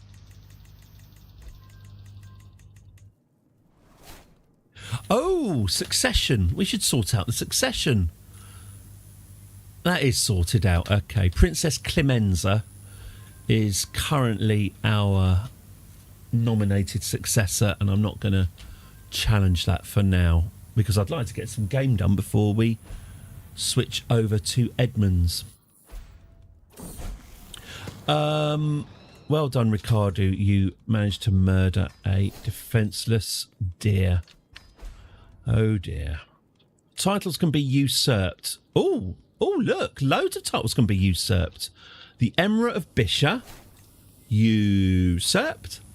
The Tathli Emirate, also usurped. The Abdel Nawa Emirate, not Abdel Nawa, Abdel Mine. And there we go. Awesome. Now I can give those emirates away to Magistrate Zotto, to Magistrate Adameru. We can give Mecca away to Magistrate Tancredi, who is an ugly drunk. Probably not the best choice there, but We are where we are. And Magistrate Gimarca gets Medina. Congratulations to all involved. Oh, right. Yes, we are. Arabia is starting to join the party. That's exciting. Okay.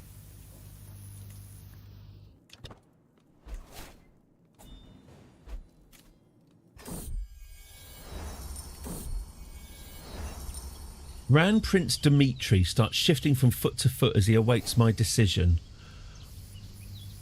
Oh, is this something I've not been paying attention to? We will be setting up a marvellous trade post in your capital. Okay. You've asked me to do it, so I'll do it. How are we doing with plague? Oh, it's fine. Oh, is that the Black Death? Just tiny little spots of Black Death. Fatalities 3,003. But it is thought that the number may be substantially higher if you count people who aren't that important. I think I'd make an excellent court chaplain. Nope. I mean,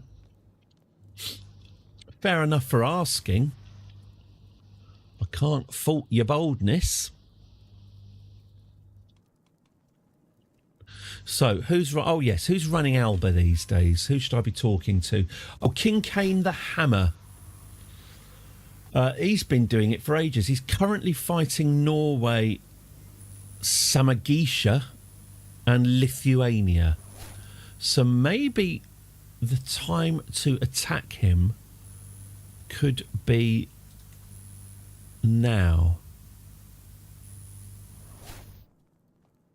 Again, just to be safe, I'm going to wait for our forces to be at full strength, because knowing my luck, the second I start a substantial war with Alba, the Mongolians are going to decide to invade, and I'm going to need every last man jack of them. So let's make sure we're fully armed before attacking the Scots. Lessons from history. Low county control in Surrey. Vittoria, could you just pop down to Surrey for me, my love? Cheers. Oh, Luigi, you've been so evil Luigi has been so brave and so strong. Are we not? Oh yeah, we should try and seduce our wife. Oh, she's travelling, can't be done. We've got a perfect little son. What shall we call you? Properly mashed up Stephen. I don't think we've had that. Thank you, Henmania. Properly mashed up Stephen. There we go. What a fantastic name for a little boy. How do we depict him being mashed up? Should we give him a little golden nose? Maybe a head bandage. Headwear. Can I get a bandage? No, he can have the religious headgear. There we go. There we go. Lovely. Just to cover up his mashed up face. Okay, moving on with our lives. We will be heading to Deal or No. My wife's dead. Oh. How can a heart endure this kind? How did she die? She was ripped to shreds by a bear. Okay. That's not... Okay. I mean, that would have been my second guess. This obviously calls for...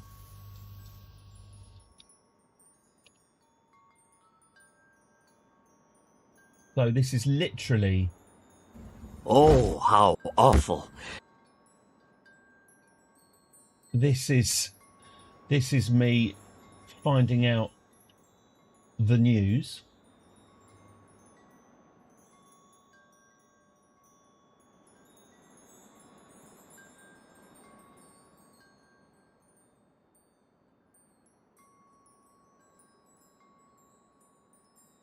Just heard the news about my wife.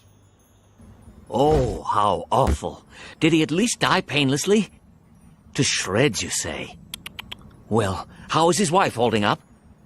To shreds, you say? My wife has been ripped to shreds by a bear. She certainly did. Exeunt omnes. She exited stage left. Pursued. At least the memories remain. I mean, look on, you got to look on the bright side, haven't you? At least the memories remain. Your wife was ripped to shreds by a bear. You've gained 33 stress. Well, that will happen in that circumstance. It's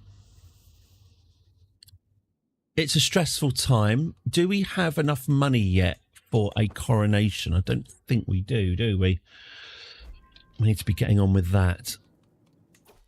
Let me just check that is the case. And then perhaps we could go shopping for a new wife. I don't want to sound callous, but a pope is in want of a wife. We could have a grand wedding, maybe. Let's have a look, shall we? Let's have a look at what spouses we have available, and then...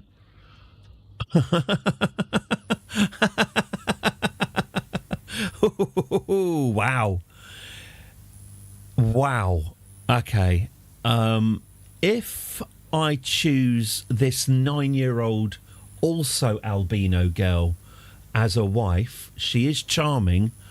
We will be allied to Kagan Uzlik the Worthy and his 70,000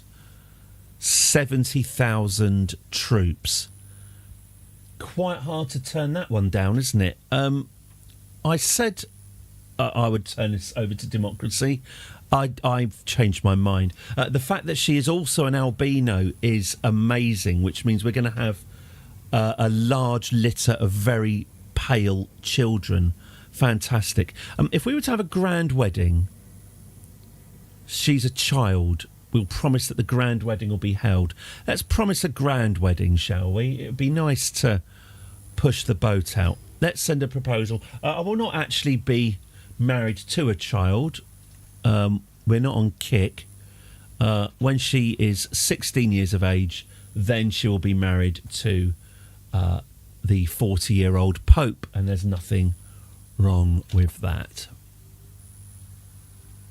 Village of the Damned in court, absolutely.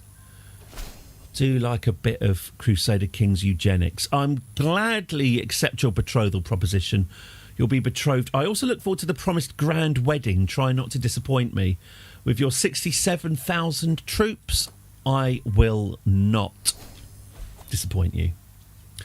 Right, too many held duchies. Someone's died. Let's get rid of the title succession law and put Lady Bianca. Ricky can have that. There we go. Conjoin wars. Nah.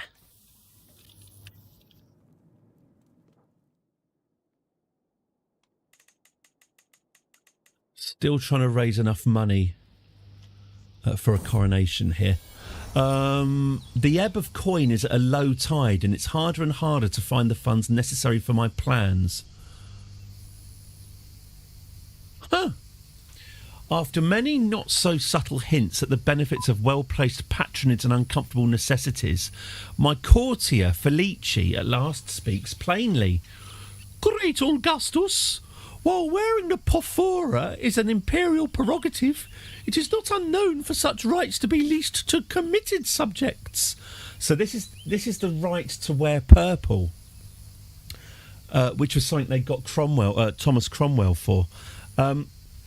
It's only just occurred to me, is it porphyria, or was it that was the disease that George III was thought to suffer from? Is that because his piss was purple? Is that why it was called that? George III's purple piss, and he suffered from porphyria. I'm making connections here. From the times of the late Roman Empire, it was forbidden for any but the emperor to wear clothes dyed with priceless Tyrian purple, made from the secretions of the Mediterranean murex sea snail. Purple, of course, being the trickiest dye colour to come by, therefore traditionally worn by nobility. They did eat a lot of beets, didn't they? Yeah, I think it's probably the permanence But yeah, you were not allowed to wear purple. Anyway, we're not so precious. We are, of course, all white. We have to pay for a grand wedding in 11 years. Moses will do as the High Almoner. Moses has seen a lot, hasn't he? So, what did I say? I'm just going to verify. I know I'm going to just see how much this coronation is going to cost. Hang on. Coronation. Plan the coronation. I know I've looked this up before, but I have a poor memory. 3.4. That's it. 3.5 grand. Okay. Okay. It's going to be worth it. It's worth waiting. It's worth waiting for. But let's speed up time quite a bit more. I feel like I'm not worthy to be an Augustus. Gain the trait reclusive, I'd say. There are worse things to be than a recluse. You can always... It won't stop you Twitch streaming, at least. Okay. So we continue to earn money. Mercenaries want more payment. They're probably a bit of a drain on my treasury as well. The latest work of my tributary, Grand Prince Dimitri, has become all the rage. The piece deals with feelings of sorrow and loss, and Dimitri has publicly dedicated it to me. Normally, I'd play the recorder at this point, but I think my family are still in bed and they won't thank me, so I'm just going to have to sing it. It's such beauty. Sorry. That's right. When such beautiful countenance is hid from sight, those left behind must feel a blight. When so great, full so far, all lives, all plans are left ajar. Bit of a bunny ballad there. So far, I've kept my thoughts to myself. This will get the family out. Yeah. The poem is mocked. Well, the arrangement wasn't the best. Bit dated. Dangerous faction. Princess Clemenza, who's already my heir, to get her on the Roman throne. 25 members. And they really are members, as far as I'm concerned. Want to send an ultimatum. I ain't spending any time on this. Governor Herman Fred the Bear is the biggest bolshy one of the lot. Let's give him a bribe. Send gift. All right. Give me a couple of weeks, mate, and I'll send you a... Oh, he's dead. What did he die of? He died from his wounds? Oh, I'm absolutely delighted I didn't need to send him any money then. Okay, well, that worked. Queen Fosca, stupid Queen Fosca of the Wayne's Botzau Kingdom, 17 years old, is now leading this rebellion. She wants a council position. Does she now?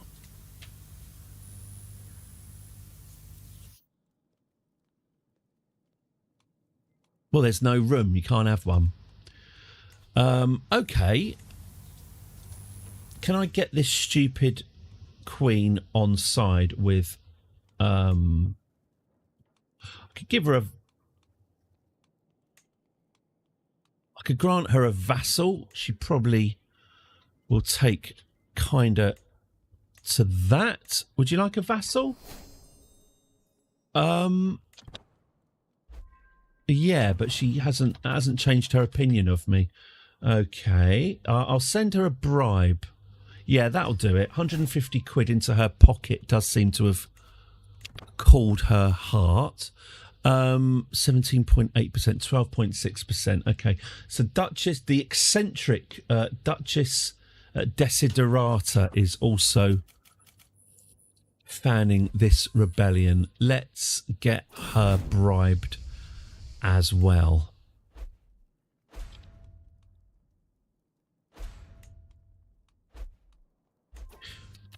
It might be useful, actually. Stupid Queen Fosca. Is she particularly dirty?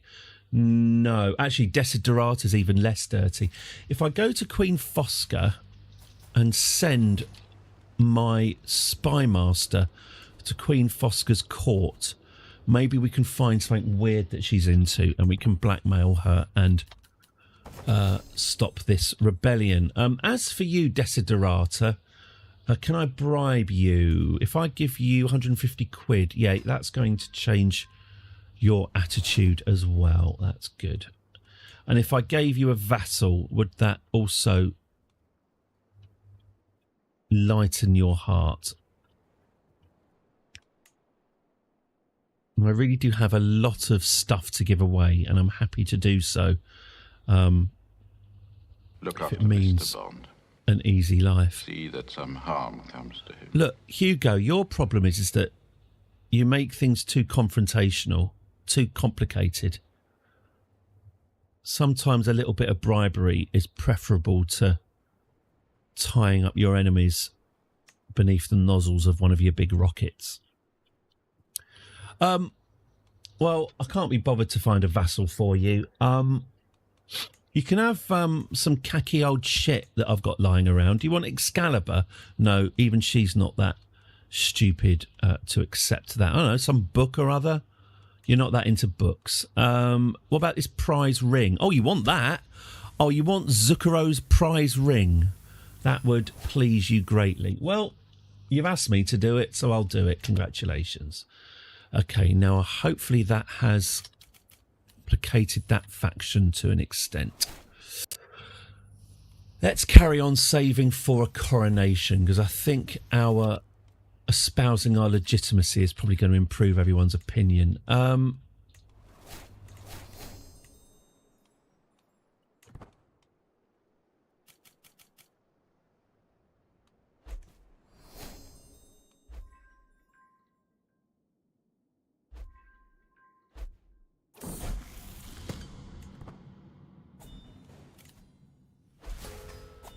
Started holding a grudge. Theodigotho Wayne's Gacko has got a grudge against me. She's 12. Well, I'm sure that'll just run and run. You can unstock new lifestyle perks, embassies, learn languages, etc., etc. All lovely and valid. Emira... Let's not go on any hunts right now. Let's keep our eye on the prize and get this coronation on. Okay, this rebellion isn't going anywhere. Send an ultimatum in 1 month. Stupid Queen Fosca is really determined to get me dethroned, and she has a lot of vassals with her. Can I buy her off with a... I could make her Queen of Egypt. That would shut her up. Grant titles. Wow. Okay. I've never seen that happen before. I've made her Queen of Egypt and now she hates me even more than before. What is that about? Oh, she wants... Now I've made her... Oh, that was a terrible mistake. Now I've made her Queen of Egypt. She wants loads of Egypt. And I don't think I'm in any position to give her that.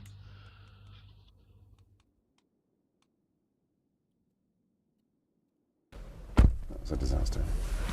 Should never have put me with that woman. That woman, yeah. Whose idea was that? Fosca, I think. Sue, I think. Oh, Sue, right. It was just ridiculous. Zucchero, the acclaimed Italian blues rock artist known for high-profile collaborations with Eric Clapton, Pavarotti, Sting and Bono, as well as the new 25 with Russell Crowe.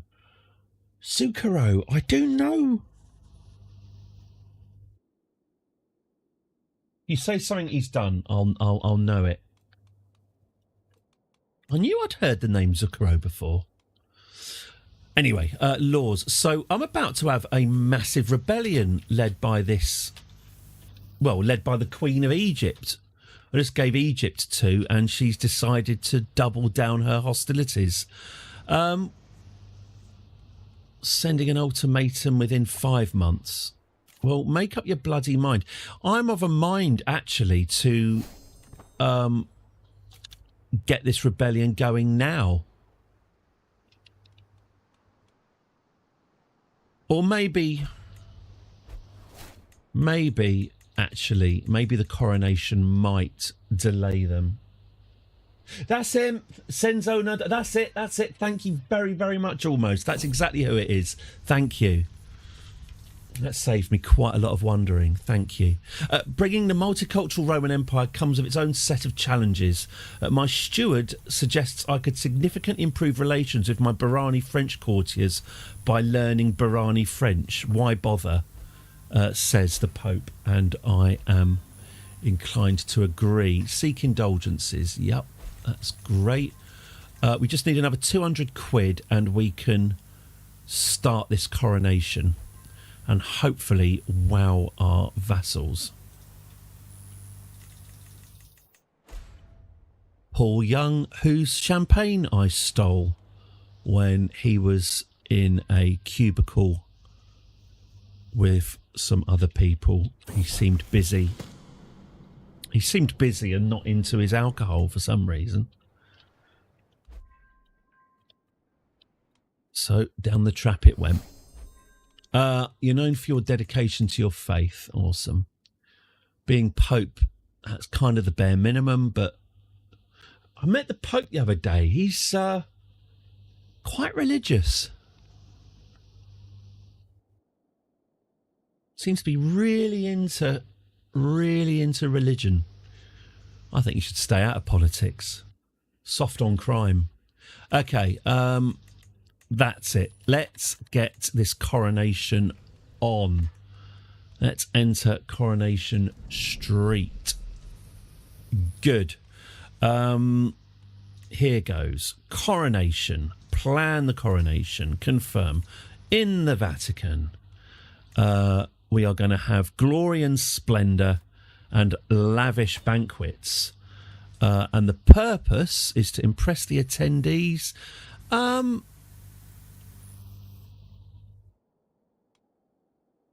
Weaken detractors. With your crowning begins the downfall of claimants and the breaking of factions and confederations. That feels a bit like something we should be doing. Maybe he was the bear, yeah. The Bear, there's another series. Very different. Pretty much the polar opposite of Small Profits and the Detectorists. But that's another series I just could not get on with. I've worked in a kitchen and I just found it triggering, to be honest with you. Right, here we go. Messages and servants have been sent out from the Vatican for the coronation. Until now, I've been illegitimate, nothing more than a pretender. But once this ceremony ends, I will truly be Augustus. Augustus est. Okay, so let's have this coronation, hoping that we can stave off a tiresome and costly rebellion. When do we start? 5 months. Well, they're all arriving. Here they come, all filing in. My glory is widely known. Oh, there he is. No, could you please find me some dirt on Queen Fosca? Thank you. Hey, look, they're all... Look at this. It's a hell of a guest list here, isn't it? It's all filling up nicely. Ooh, pardon.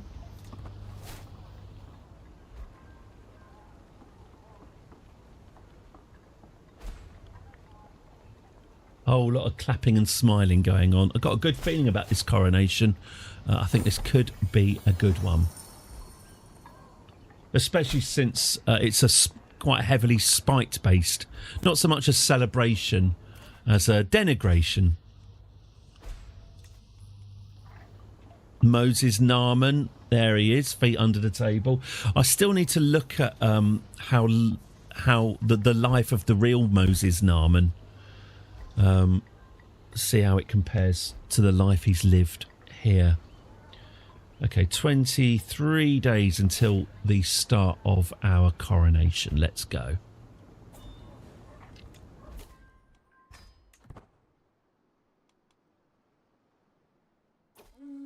Here we are. The guests have come. Always a good sign. From near, from far, out of loyalty or curiosity. I raise my voice just enough to settle the attendees and welcome them to my coronation. Vittoria, Court Chaplain Vittoria, with her lovely hat, is the only one who can place it upon my head. I'm not Napoleon. While you hold the Kingdom of Galicia, it's clear to everyone it is I who own it. You know what, Rudolph? You've made a really good point there. I'll give you that one. Would you like Galicia, then, as a kingdom? I can see you're keen. There you go. Do you want it? Well, you've got it, but you're still not happy. Well, there's a surprise. I've just given you everything you wanted. I'll send him a poem. But, mate, why do you hate me now? Is it because... Oh, you don't agree with my religion? Well, I'm not going to move on that, am I? Obviously. You, my son, can convert. You're the one who converts, not me. How long before the faction presses demands? I'm trying not to look at it at any time.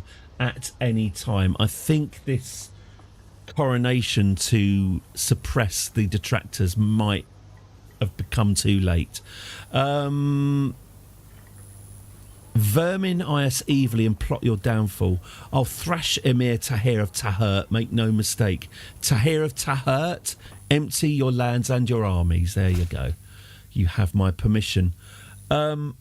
You will convert to my religion if I let you have a hook on me. You can fuck yourself.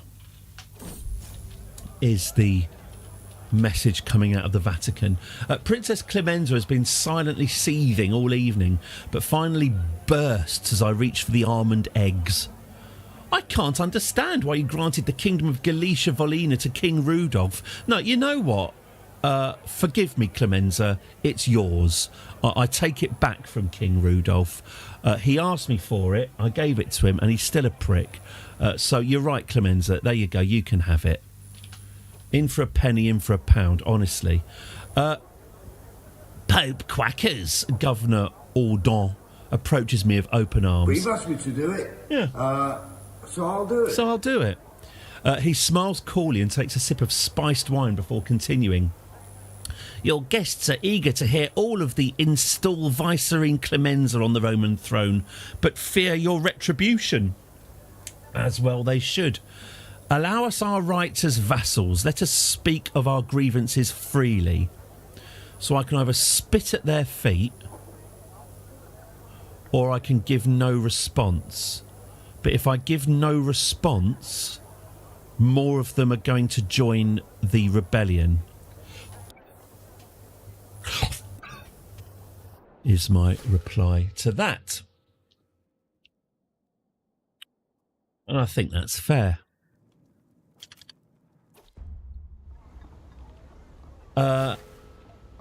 As his rule weakens, his uncrowned head shall remain that way. Governess Carulina. She thinks the game is Carulina. Leans closer to Lord Mercia. This coronation is the perfect place to find worthy noblemen that think like us. Yes, do sadly shake your head, Pope Quackers. Of course, I am well aware of the intentions of the installed Vicereine Clemenza to the Roman throne faction, but if they want to see me uncrowned, they will have to behead me. I have ears in every corner, Governess Carulina. She is intimidated, and she leaves the faction. Excellent, excellent, excellent. My vassal, Ibiza... and he's certainly living up to the name because he is swimming in chlamydia. My vassal Ibiza, a fervent Ashari, approaches with slow reverence. Allah calls for peace beyond borders and beliefs. May I offer you a blessing from Allah? I tell you what, mate. You might be a follower of Allah, but you've shown me a lot more courtesy than some so-called Christians I could mention. I accept your blessing in the spirit of tolerance, mate. You're very welcome. It's nice to meet someone who's not a cunt. The time has come to revise the imperial budget. Let's set a new budget and balance it. There we go. Finally, I find a moment alone with you, Pope Quackers, Duchess Costanza says, as she greets me with a well-rehearsed bow. your most loyal supporters and your most faithful vassals. We stand here in your honour and to lend you our aid. Oh, that's nice as well. See, not everyone's against me. Always good to remember that most people are basically decent. Governess Angela wants to attack Salerno. Go for it. Go for it.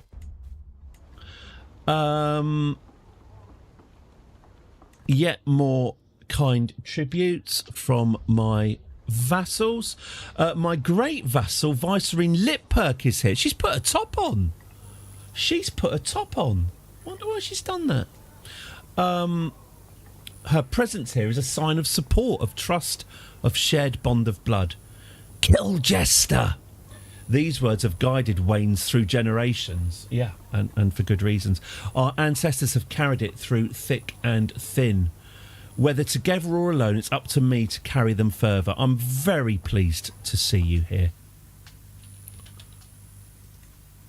Yeah, she has. She's put a top on. To cheers and exultation, my procession parts the city's thronging crowd. City folk team forth for a glimpse, and Italian children grin.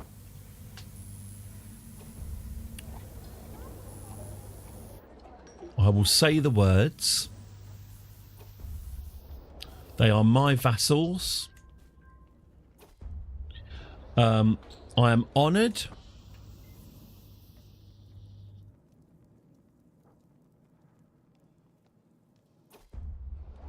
The crown is placed atop my brow. I am spinning through this coronation a bit now.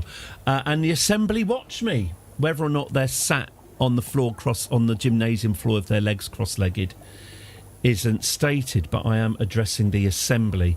What promises would I like to make? Do I promise to expand the realm? Well, if I did that, I would have to conquer 200 more counties in 20 years. That does seem quite a stretch, doesn't it? I can, however, just build 8 buildings in 20 years, which, let's face it, is a bit more doable. And at long last, some food. Okay, let's also grant these vassals to the rightful liege. And then let's have a look. Having done this, have I successfully stuck a knife into those rebellions that were threatening us? I can imprison King Rudolph. I wouldn't mind, actually. Let's have a look. Yeah, they can still send an ultimatum at any time. Even though Fosca the Insane likes me plus 100, she's still, and her incapable husband, she is still willing to depose me. That is certainly insane. Okay, well, don't think there's a lot we can do about her. Okay.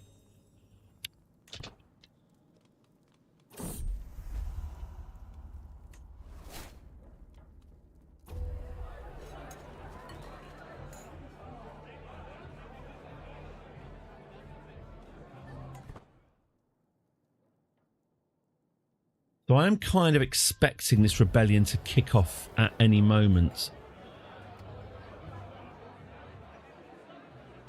My rival and vassal, Governor Lazaros of Languedoc, rises with a goblet held high.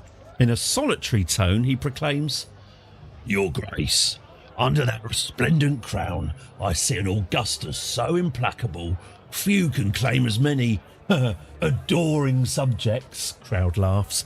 "Even if some would dare question the wisdom of your decisions. Yes, where would we be without such a perceptive Augustus to simper for and adulate?" Right, who's this prick? His words, empty of kindness, send a chill through the hall. "Guards, arrest this vile fool." Started holding a grudge. I bet he did. Governor Lazaros, the sarcastic. Can I take his... I can torture him. I will lose stress if I torture him. Torture him then, because he was rude and I cannot abide rudeness. Yeah, that's his bones and his sinews snapped good. He won't be doing that again in a hurry. Okay, I'll ransom him off as well, 100 quid, and he can go back to the party. Emir Ibiza cocks his head to the side while I withhold my chortle. Okay. I'm glad we're all having fun. I'm a proper Augustus now. My coronation proved worthy of my rank, a fine spectacle for the guests, many of whom still linger in hopes of a few final imperial words. Impertinent brash detractors had the audacity to attend my coronation. I met them with the imperial bile they deserve. They came to root up my weaknesses, but uncovered only cold contempt and iron resolve. Good for you. Good for you. Perhaps I should deliver one final scathing blow. Yeah, why not? Condemn all the factions. Warn them that my dungeons await. A viscerally devastating screed. I would say condemn all the factions. My coronation was finished. The guests depart mildly impressed by the ceremonies. Mildly impressed. Well, there's 3,600 gold pieces well spent. Mildly impressed. A mildly impressive coronation. 21 vassals swore loyalty. 4 vassals scorned me. Well, it sounds like then we've possibly done more. No, we've achieved virtually nothing. We've achieved virtually nothing. Although, I don't know, it's going down a bit. The rebellion is fading a tad. But here we go. To my liege. Who's this? Oh, yes, this is Queen Fosca of Egypt. She's the Queen of Egypt. Oh, no, she's the Queen of Sorbia and the Queen of Egypt. The right to rule the Roman Empire belongs to Clemenza by divine right. We've gathered support required to make it so. Accept this fact peacefully, or we will make you do so by force. Okay, coronation didn't sort that out. I won't be threatened, obviously. Oh, no. 8,000... let's say 9,000 troops versus 40,000 of mine. Let's get this done quickly. Where is she? There she is. And she's literally there, is she? She's sat on her arse over there. Okay. Let's raise our armies nice and quickly. Let's raise a local army. There goes the food taster. The person whose job it is to eat all of the Emperor's food decided they'd be better off in open rebellion. Not a decision I agree with. Personally, if I were living in 1234 AD and the Emperor said, you get to eat all my food, I'd, the boat would remain unrocked. But there we go. Viceroy Clemenza actually really likes me, so she's not really... Oh, Princess Chiara is my new player heir. I don't really have a problem with Clemenza herself, but her friends and supporters can get in the bin. Fosca the Insane is no longer where she was. She's also now got 50,000 troops on her side. Is that right? Right. Okay, so actually this is a pretty big rebellion now. Over half... yeah, that's a big rebellion. Over half my army are now rebelling against me. There are 24 allies. So having just spent all that money on that coronation, over half my vassals are rebelling. Well, it's just as well, isn't it, that I'm engaged to be married to the daughter of Kargan Uzluk and his 50,000 Mongolian warriors. I have a phone call to make. It's 2 iron cans attached with string, but you get the idea. It's very long and very taut string. Okay.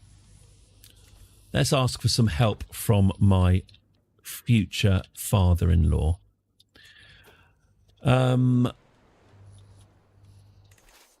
Yeah.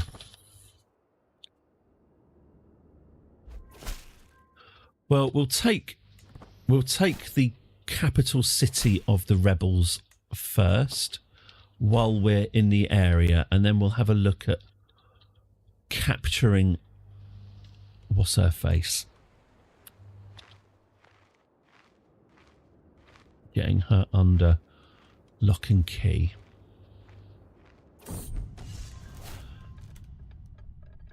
I do not need a fine battle axe, thank you very much. I've already got one of those. I'll have one of those in about 8 years' time.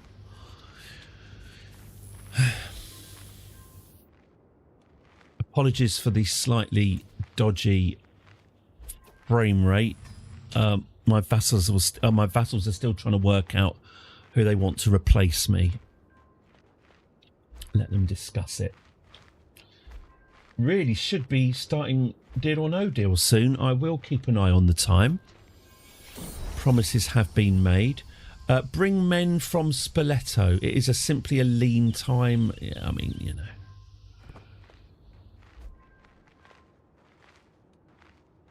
Let's not make this too complicated. Let's besiege this city and then see where we stand.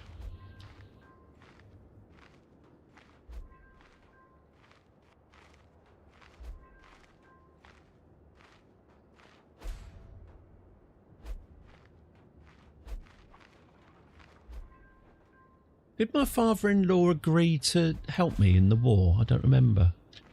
Oh, can grant vassals to the rightful liege. Okay.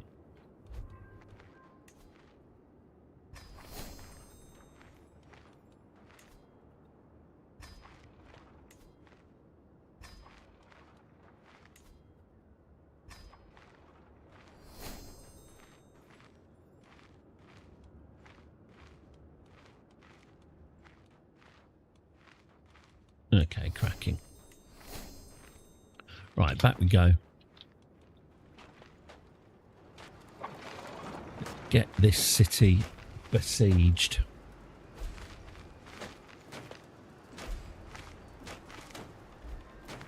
Rome under siege. Okay. Right, well, we're going to have to sort that out, aren't we? Let's head back to Rome. How many are besieging Rome? 10,000 of them. Are there many more on the way? Yeah, that's going to... Let's say that's going to swell to 20,000. Okay, so I'm going to need to sort that out sooner rather than later. Very annoying, that. Very annoying. Okay. Yeah. All right. Well, let's special mercenaries. Let's get some special mercenaries on then. The Summer Palabians with Jimmy Tarbuck. The Scarlet Dragons. We'll get them as well. The Mash... Oh, no, they're a little bit substandard. The Standard of Samalo Granetti. We will summon them as well. So there's some mercenaries for us. We're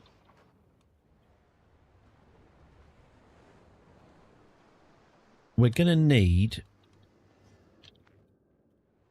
We're going to need to split our armies, I think. Because we're going to need a load of us to come to Rome as quickly as possible. So...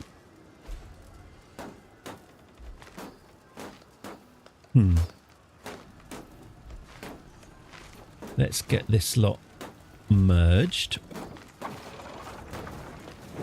Let's get them merged and split. So we'll get... Here we go, here we go. Let's merge them together. That's 37,000.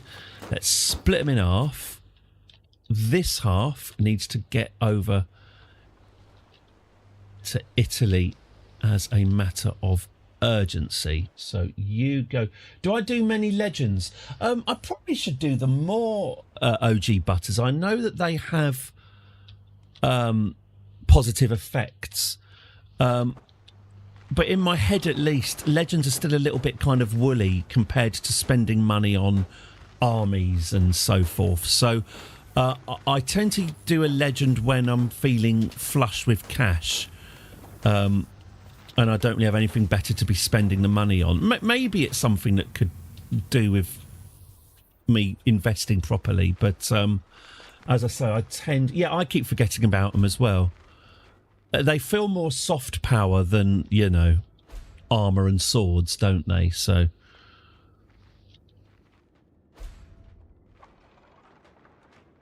they're a nice to have. Maybe they're the most powerful mechanic in the game. Who knows? I don't know. But usually, to be honest... But I ain't spending any time on it. Governor Giovanni is no longer my court jester. He died of old age. Oh, that is still quite funny. Anyway, Adelaide, you can have that. Okay, so this lot are off on their way to Rome to lift that siege. These ones here in Tbilisi can seize the rebellious capital.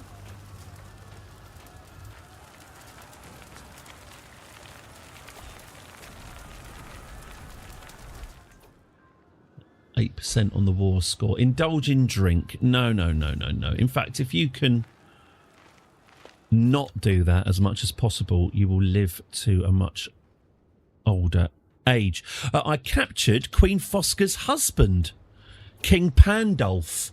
Poor old King Pandulf is incapable and cannot take actions separately. He has a faltering heart and clouded eyes, a withering mind.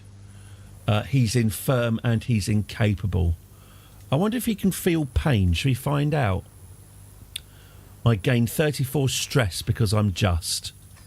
Well, I'm also just too willing to torture this incapable, blameless man. It had to be done. I've tortured King Pandulf, the husband of my enemy. I'm not going to execute him because that would make me a dynastic kinslayer, but I am going to ransom him back. No, I'm not. That's a lie. I'm not going to ransom him back. I'm just going to send him to the dungeon and hang him up by his thumbs. It's kind of all right because he doesn't really know what's going on. All he knows is that his world has gone from relative luxury and comfort to a life of never-ending pain. But that's war for you. Talking of which, we will be going over to Noel Edmonds in about 15 minutes. In approximately 15 minutes.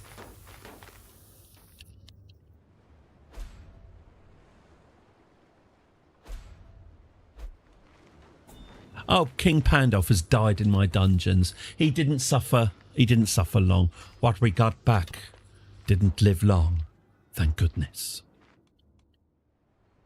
Okay, how's my Rome lifting army? Because I'm really quite worried. Shitting, bollocking bastards. Yeah, they are going to besiege Rome and they're going to succeed. And I've got a horrible feeling that Pope Quackers himself is in Rome right now. Let's get him the hell out. He can command the army that's liberating Rome as he teleports there. But they've gone straight for Rome and they were right to do so, and it's bad news for us. Oof, okay.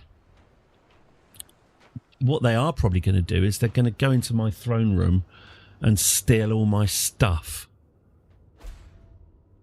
That's the worst part, really. Still.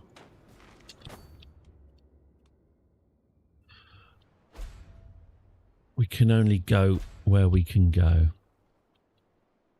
Here we come. We're not going to get to Rome in time, I don't think. Duke Grimold. Right.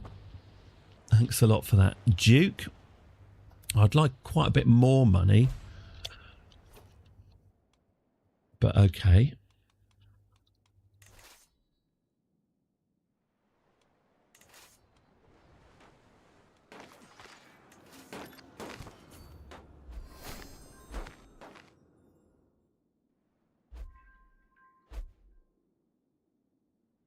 How's my Italian relief? Italian relief sounds like something you'd charge 80 quid, no kissing for, isn't it?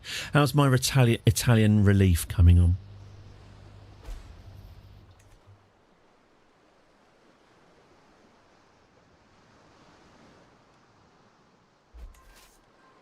Here it comes.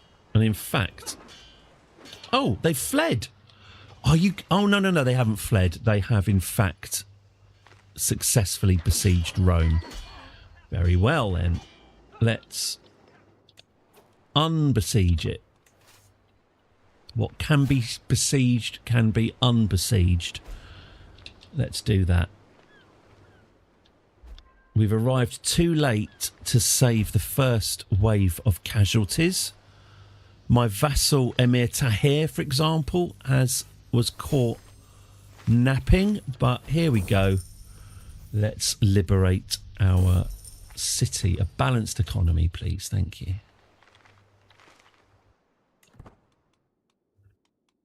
All is balance. Okay.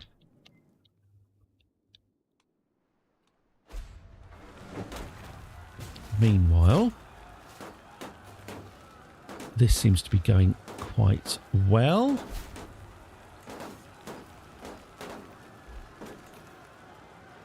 We continue to make progress over here. Vassal released. Well, I hope no one paid for him.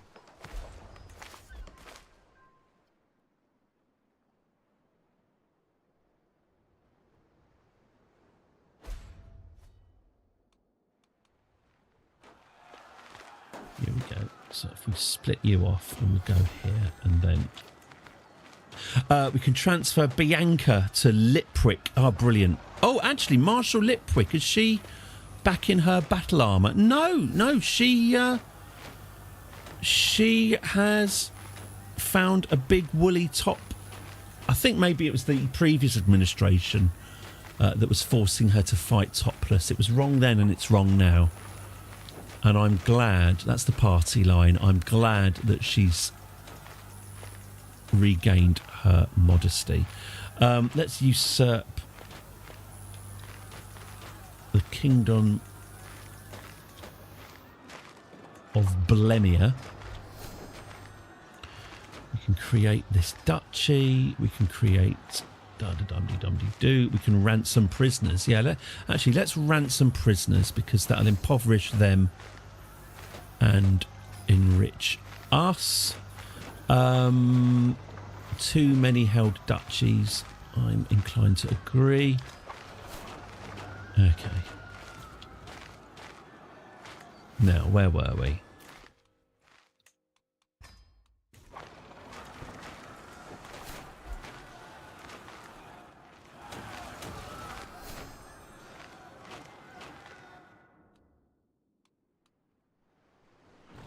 Okay, so we are currently besieging Rome. That's going to take 2 weeks. That's fine. We're receiving ransoms. We're also... Is this Armenia? I always get... Gets quite confusing around here, doesn't it? I think that's Armenia. Anyway, we'll finish cutting our way through here.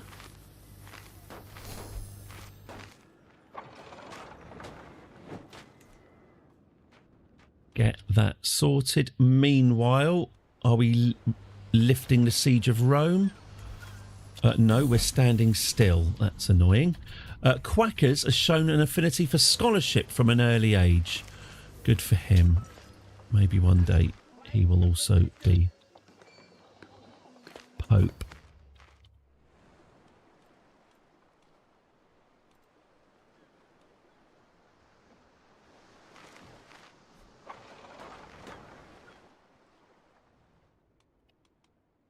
Okay, now lift the siege of Rome. Don't just stand next to Rome looking at it. So if I wasn't clear enough, I would like you to lift the siege on my city. Thank you. All right, so Armenia is still being chipped away at. Here is their 16,000 troops. So there's a big bulk of them all pulling up. Now, if they're going to put up in Italy, that would be fantastic, because I can meet them on the battlefield then. If they're going to piddle around in Greece, that's going to make things a bit more difficult. But no, I think they're stupid enough to be invading Italy. That's fine. That's playing right into my hands. Good. Oh, a city. Now, I should be building. I made promises to build buildings, didn't I? So let's do that. And I'll give away Chertsey. Who wants Chertsey? Prince Quacker's my son. Look after Chertsey for me. It's very important. Okay, we've got more rebellions on their way. I'll try and ignore those. My son can marry. We will worry about that. Well, let's face it, we'll worry about that tomorrow. I would have liked to have today started our inevitable war with the Scots, but this rebellion has overtaken us. It's fine. This rebellion will make us stronger, because at the end of this, I'll be able to take the titles of all of the vassals who've wronged me, and then Nepo style redistribute them amongst my kids.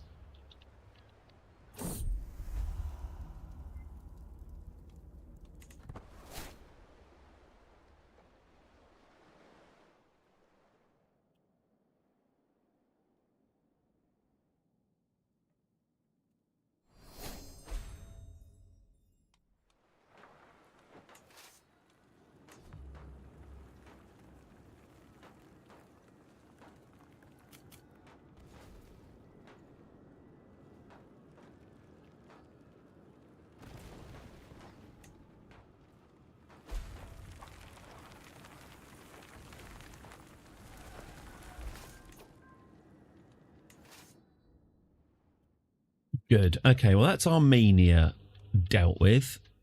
Let's take this second army to Bulgaria, to Shredets.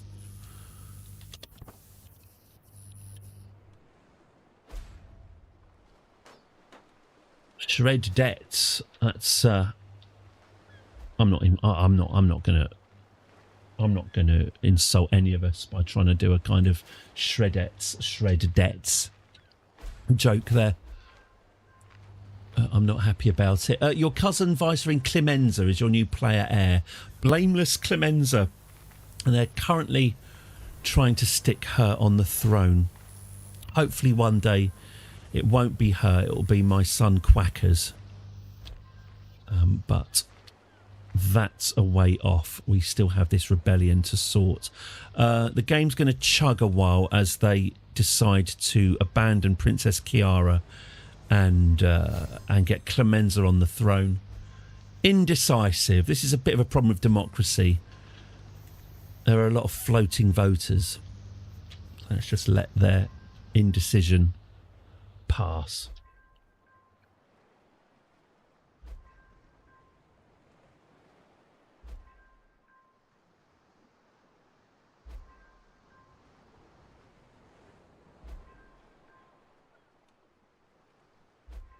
Really is it's because we've got so much territory. Here we go. We've got so much territory. Every decision is getting made sort of seemingly on a case-by-case basis, and it is causing things to chug. Anyway, I don't want to moan about it too much, because it's boring. Now we can get a better commander now. We don't need the Pope to be commanding this force. We just needed him out of Rome for the siege. We can actually get a decent commander involved now. There we go. The Battle of Salerno. As Governess Creamhild is our finest commander, and she is on the case. Good for her. Resplendent raiment. What would that get me? Better diplomacy and better prestige. Traditional raiment. Get yourself a nice traditional robe. Keep the proles happy. Okay. So we're still kind of losing, which is subpar. What we really need is to find the leader. And I think the leader, if I'm very lucky, the leader of the rebellion might be making landfall in Italy as I speak. So let's get this city captured and then let's find out where the leader is. See if she wants to pay us a visit. If she's disembarking anywhere, then so much the better.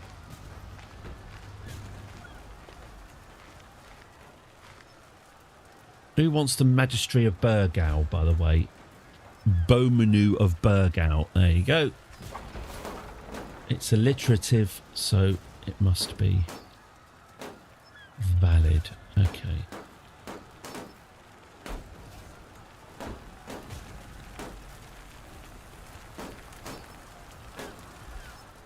Good.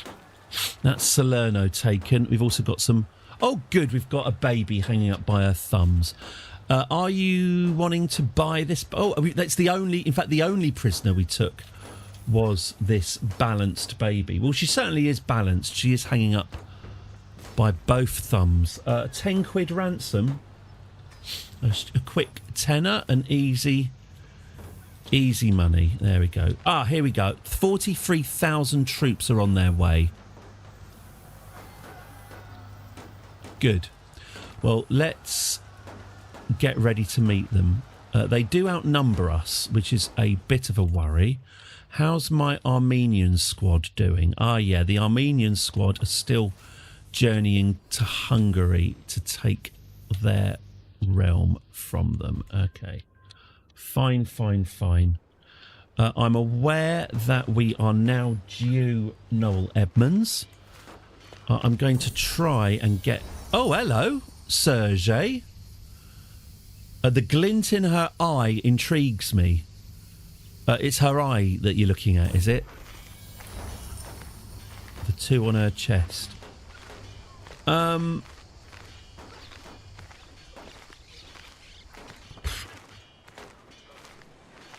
Okay, all right. Let's continue to get involved. Right, now she's done landfall in Italy and now her armies are starving. That is fantastic news for us. If she's really stupid, she will come right at us with her starving armies, ready to attack us on our territory. And that is what's happening. That's fantastic news. So I can defend myself by retreating back to Salerno. No, in fact, let's not do that. Let's climb these mountains. Let's defend ourselves high on these mountain tops. 47,000 of them. Wow. Okay. Well, it isn't entirely clear that we're going to survive this.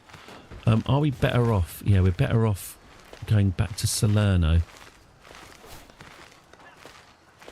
There we go. The Battle of Salerno, which I think the rebels are going to join, and it's actually an excellent possibility that they're going to win. Here we go. The Battle of Salerno. They've got more... Yeah, we're going to get defeated. They've got more troops than us, even though we have an advantage. There are... Don't Noel on my account. You may have to bounce.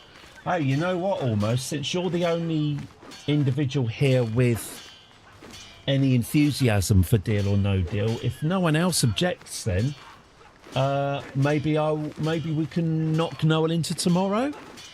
I do want to Noel Edmonds, but if I'm not hearing any support for the idea, I will see this rebellion through for the next hour. So, well, I'll see what you say, but maybe we'll carry on, and maybe we will know another time. Someone's trying to steal from me. This on top of everything else, eh? Okie dokie. All right, so our defeated army is heading back to Rome. Bog off, Noel. Bogoff's not up for it either. Yeah, interesting. It was the casting vote. All right, let's finish ourselves off in Bulgaria. Pardon. And we're going to need to get to Rome quickly because this rebellion is in danger of becoming out of hand. Let's reunite our armies. Now, where the hell is my father-in-law? My father-in-law is supposed to have 40,000 troops at my disposal, but I'm not seeing them. Let's reform in Rome and look at where we are. We are generally winning this war, on paper at least. But obviously, if they wipe out my army and seize Rome, that's not going to make much difference.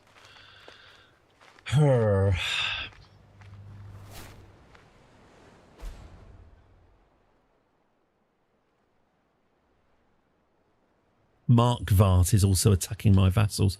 Yeah, I think... Oh, we're all over here, are we? It's all been... This big old Bulgarian venture has been where my allies have been fighting. Well, it's been kind of worthwhile in a way, but in another way, it's been a distraction.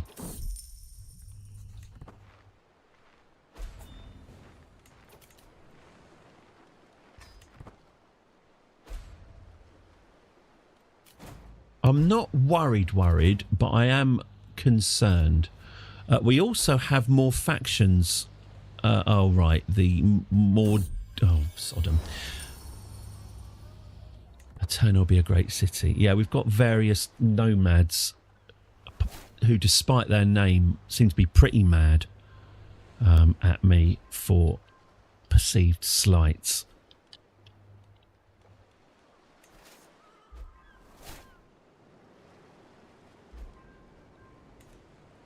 So I'm waiting for my Bulgarian lot to arrive in Rome by sea, and then we will counterattack this rebellion. They're not going to have food forever. This is our territory. This is also Italy, so you know there's plenty of lovely food, and we own the bulk of it. So ultimately, if this rebellion comes down to who's got the more food, we should be all right. Again, we are chugging again as all my vassals have decided to swing back from Clemenza back to Chiara. So we're chugging our way through every single region having their say.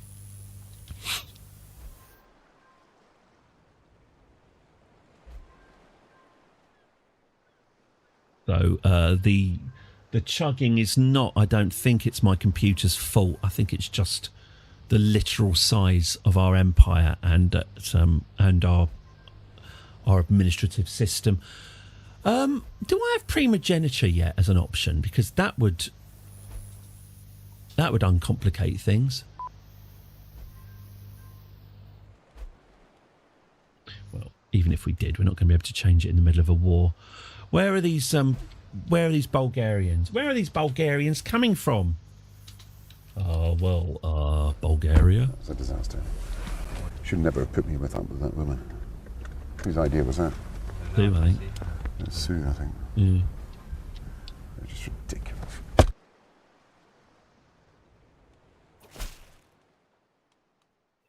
To the vile Pope quackers, I've decided that paying tribute to you is no longer in my best interest. You know, shrug. Alan shrug.gif. Oh, can grant vassals to the rightful liege. Happy to oblige. There, I do like an administratively consistent realm. Prisoners can be ransomed. Go for it. 200 quid? That'll blow a hole in their current account. Oh, I shouldn't have ransomed him. I bet he was a traitor. A valuable traitor, but curses. Curses. I think I've given away a rebel there. Well, maybe we can capture him again.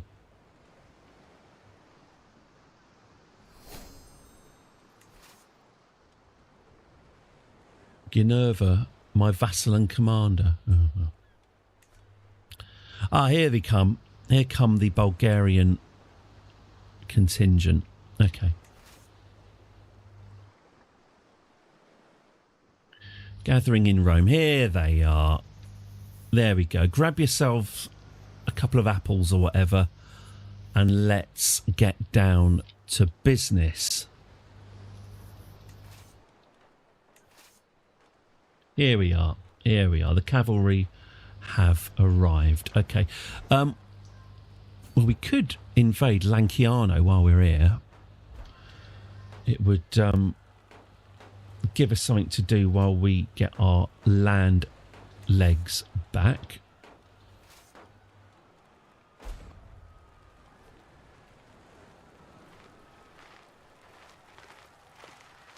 Lanciano, actually, I guess. What we got here? 38,000 of them, plus a load of Mongolians. Great. How long is it going to take us to besiege Lanciano, then? And what are the enemy going to do?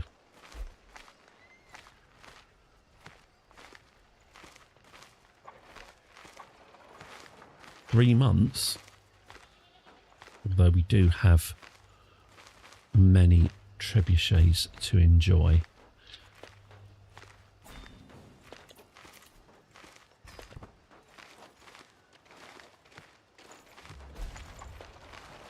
Do you understand the new budget system for administrative, says Taz. Hello, Taz. Don't apologise for asking. It's lovely to hear from you. Hello. No. I'll show you exactly what I'm doing. Oh, thank you very much. Thank you very, very much for the follow. Taz, thank you very much. And above all else, welcome. No. What I'm getting is every few months my seneschal or whatever is saying, what do you want to do about the budget? And I'm clicking on the button that says balance the budget, and then I find that this number here and this number here have become pluses, so I'm basically getting my vassal to balance the budget for me.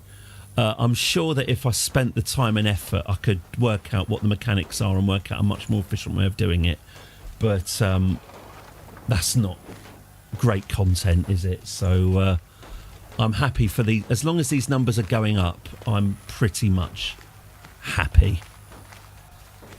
If they're happy, I'm happy.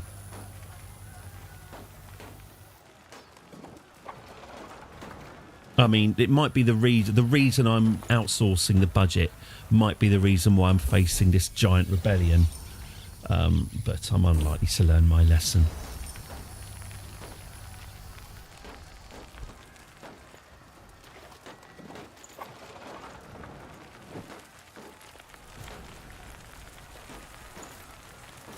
Whether you should spend on military or salary. Well, I mean, also what's happening is I'm very happy to unembezzle. My personal cash seems to be doing better than my empire cash, but I'm a dedicated public servant. I'm very willing to pump my to do the reverse embezzling and pump my personal money into the empire to keep it afloat. You know, Scruffy loves this. Scruffy believes in this company. Right, let's head south and Occasionally, get this rebellion I dost sorted. venture south. Let's pile on this guy. So this is our territory, isn't it? Yes, this is our territory, so we should be okay. The Vistula River. Oh, that sounds painful. It's a fistula. Is a fistula some sort of unpleasant thing? fistula? Oh.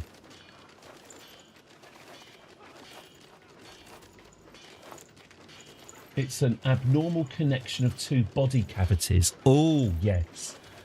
Oh, that's what a fistula is. Oh, they may develop between esophagus and windpipe, or the bowel and the vagina. Well, I'm so happy I looked that up. That's fistula. Oh, gosh.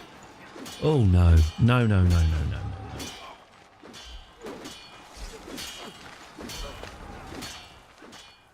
A fistula has definitely joined one of those words that I don't ever want to be heard uttered by my doctor. Wind pushes foreign waters. Oh, all right, Nigel. Wind pushes foreign waters into the nearby Vistula River. Well, this all sounds lovely. Pushing the bank far beyond its limits. This disaster requires my undivided attention. Yeah, why not? Hopefully at the end of this we'll have enough grateful vassals that we can passive-aggressively get them to pay for it. The Vistula is bursting. Seek indulgences. I accept your indulgences. I'm not going to indulge in drink, and I'm not going to go to a wedding. Please read the room. The sagest of the Ashahis. Oh, now that's a nice name, isn't it? That's a very respectful name that I'm not going to change. Prince Quackers can marry. Well, he can marry when we're good and ready. When we've got some decent vassals, loyal vassals, then I'll have a look at who he can marry then, but not before. He's very welcome to sow his wild oats. Someone's plotting against me. Someone's aiming to damage my legitimacy. Well, we can't have that. Get me names.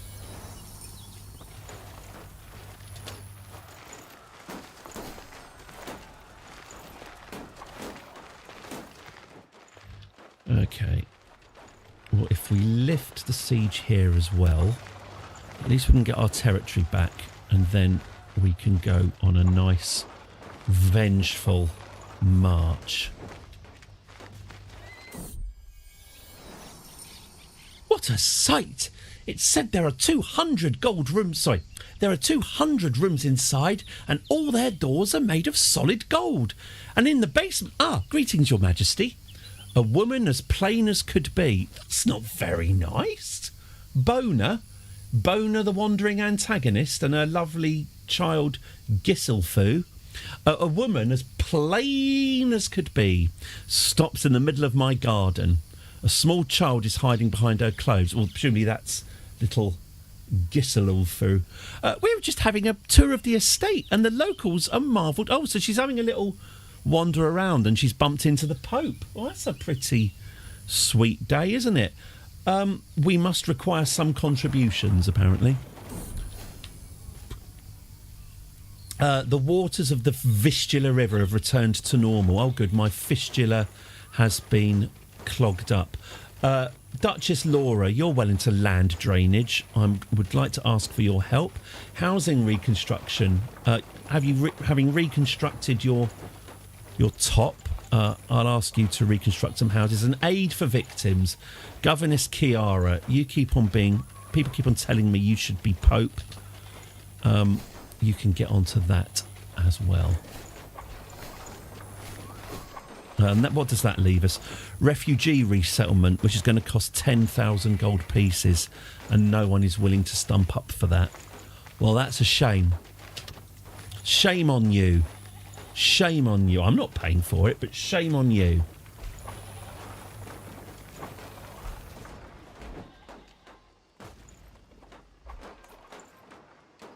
We control Benevento. That's lovely to see.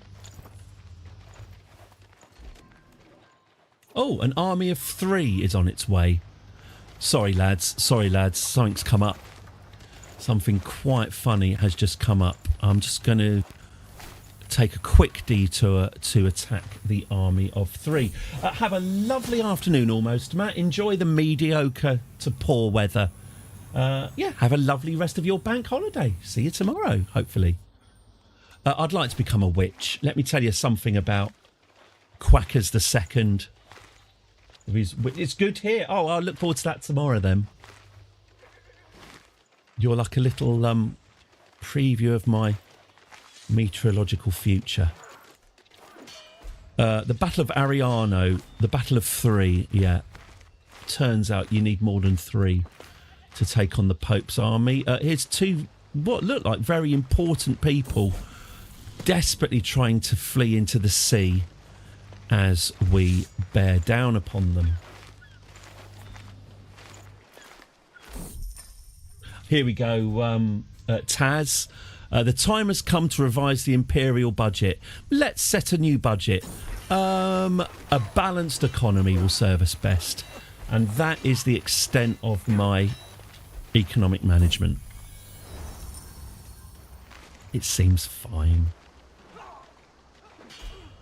I have no complaints. My son Ricardo would like to be a witch. Get that boy a broomstick. Okay. Right. So now we can head south in anger. Occasionally, I dost venture south. On occasion, that is true.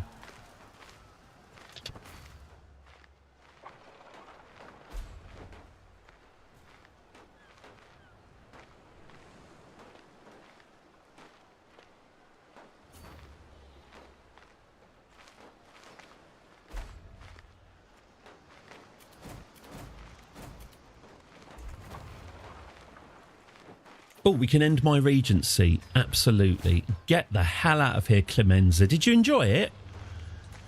Comfy seat, innit? Comfy seat. Don't get any ideas. Okay.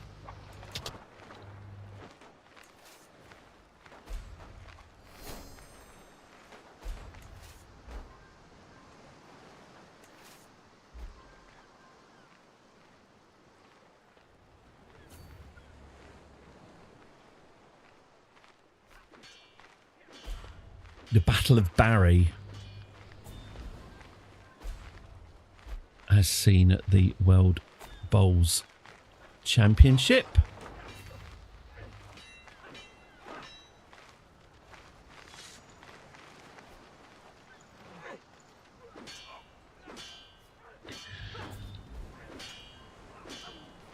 Okay. We do appear to be just clobbering the small fry here. What we need is we need some results. Where's the leader? Where is she? Queen Fosca, the insane and stupid. Where's she lurking at the moment? Oh, she's lurking in occupied Bulgaria. That's frustrating. That means we can't really capture her for an easy win. But what we can do is venture south. Occasionally, in Italy. I dost venture south. I said that. Everyone's aware.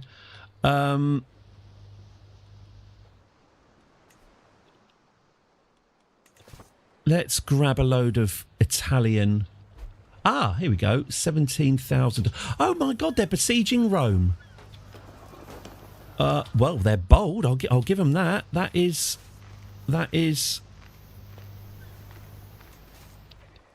You caught me with my trousers down. I'll hand that to you.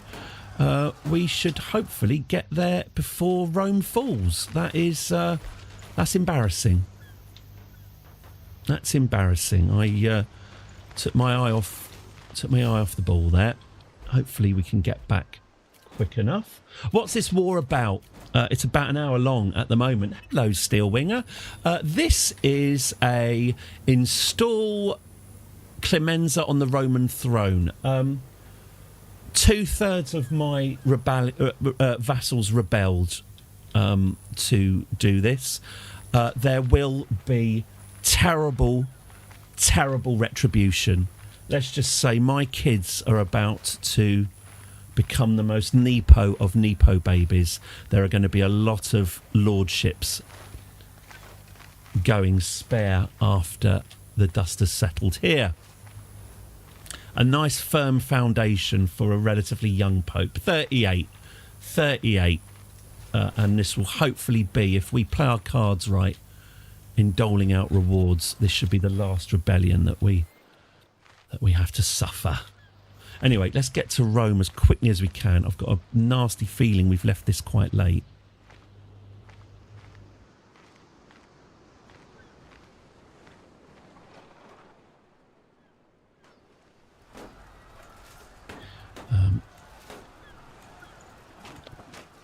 Let's try and siege as much as we can.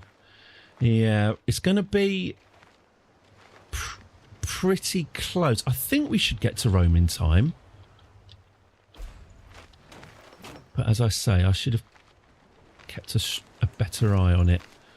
Well, we are at least gaining... We're picking up support as we get there.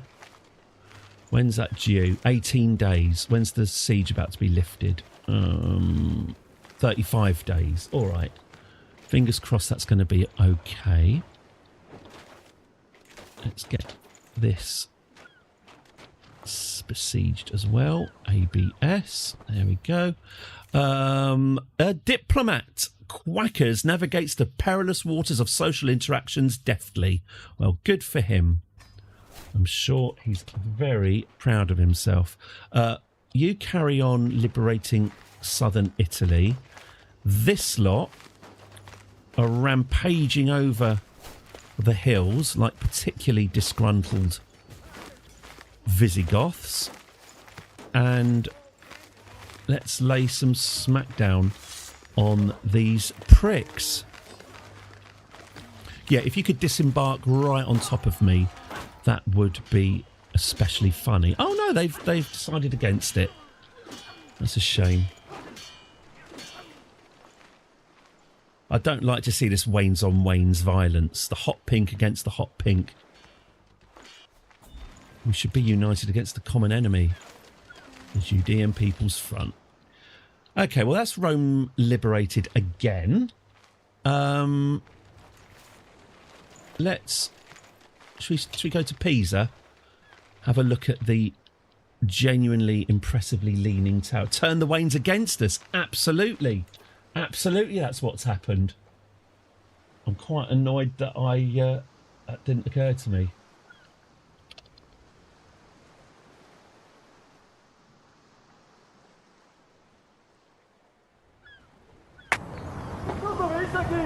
Shh, here it comes. Stop the Waynes against us. Just stop the Waynes against us. Just stop the Waynes against us. She's on the Waynes against you, mate, aye. She stopped the Waynes against us. Funny guy. Whatever happened to him? Nobody knows.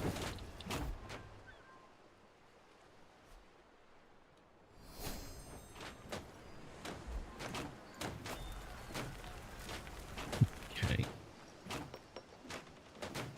More holdings have fallen within my domain. Oh, good. That means I can carry on building.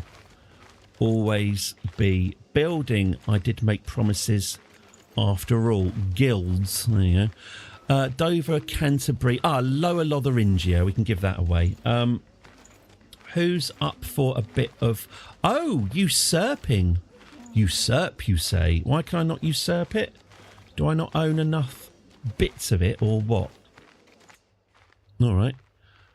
All right. Well, you've asked me to give away the Magistry of Koblenz, so I'll do it. Shitty peasants. What? Shitty peasants from Hampshire can be improved. Oh, that's the name of my knight. Shitty peasants from Hampshire. Okay. Fine. Yeah. You do that. I thought, Jesus, some... Right.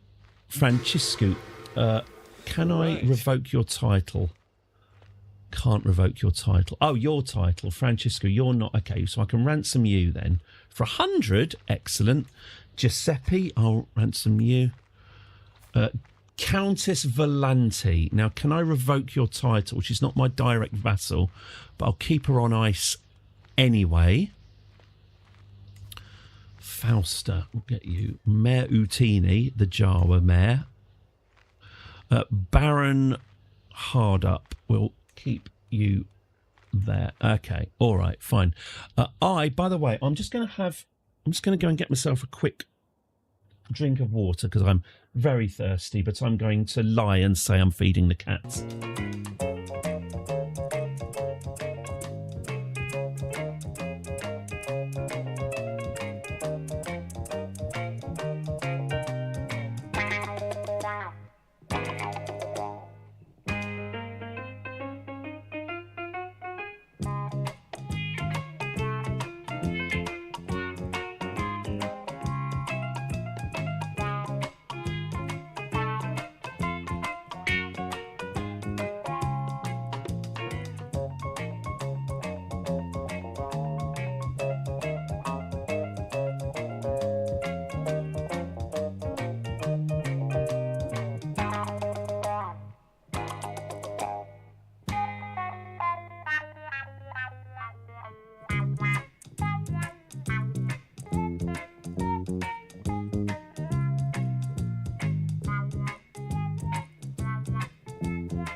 I'm just eating a Mars bar.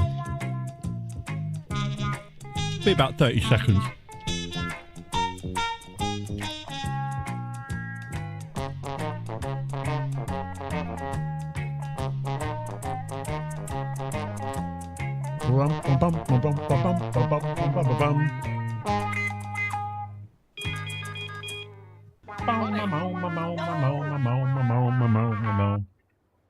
I've got my... Years ago, I was concerned I had diabetes because I would all of a sudden just get an overwhelming, uncontrolling urge to eat a Mars bar. Trembling as well. And I wouldn't feel right until I'd pushed a Mars bar into my face. And I basically convinced myself it was because of diabetes. Got myself, bought a prick analyzer. Get my blood analysed. Nope. Absolutely straight down the middle blood sugar. I'm just a fat bastard. I'm just a fat bastard who's addicted to Mars bars. Which I don't think is a medical condition, or at least a valid one. Anyway, I got that just then. I just had the exact same feeling. Get it in my gob. All right, back we go. What's going on? Some sort of rebellion, isn't it? Yeah, here we go. Let's get this wrapped up, shall we? Then we can hammer the Scots.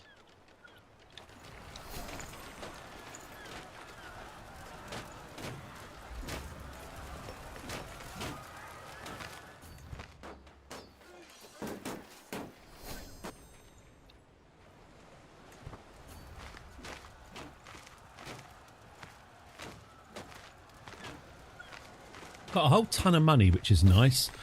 And I do need to be building, so carry on doing that.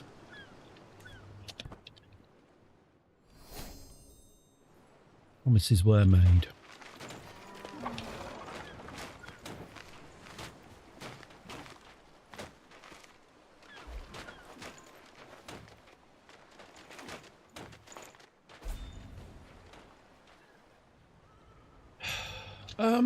What's happening here then?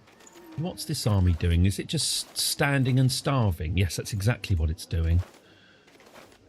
Let's less than ideal.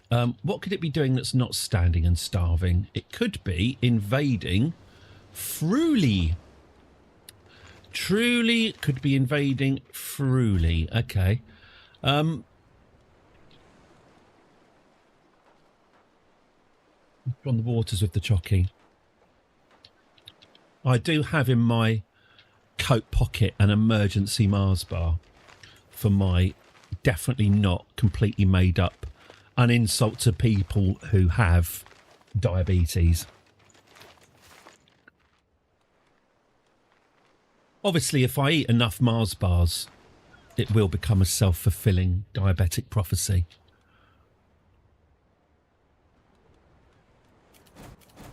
I would say we should keep it light, but keeping it light is actually one of my problems. Emir Boutros the Brave wants to join my empire and wants to keep his religion. You know what, Boutros? I've always been a fan of... Why don't you double that name up? Boutros is a great name, but wouldn't you... What do you think about Boutros? Think about it. So good, you can name it twice.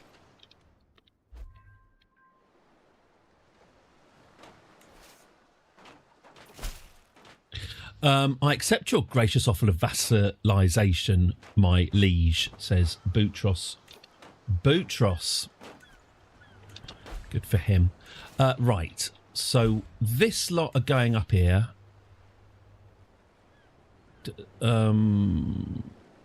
Okay, that lot are going up there. This lot, they're starving. So you should abandon that and come back here and get some food down you. Or up you. Just put the food inside yourself somewhere. Right, where are these?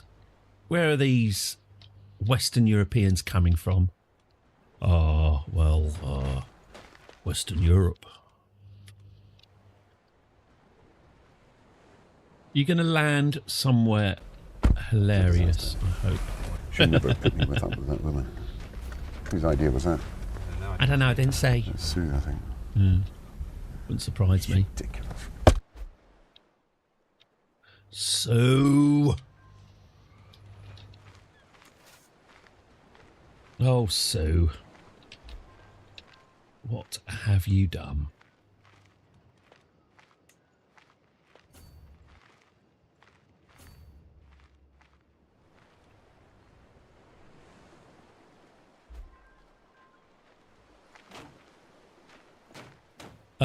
We captured Podesta Iraklu indeed, during the siege of Looney.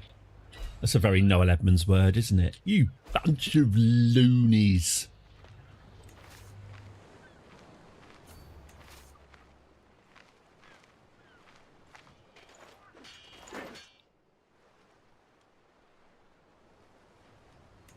You're all nutters.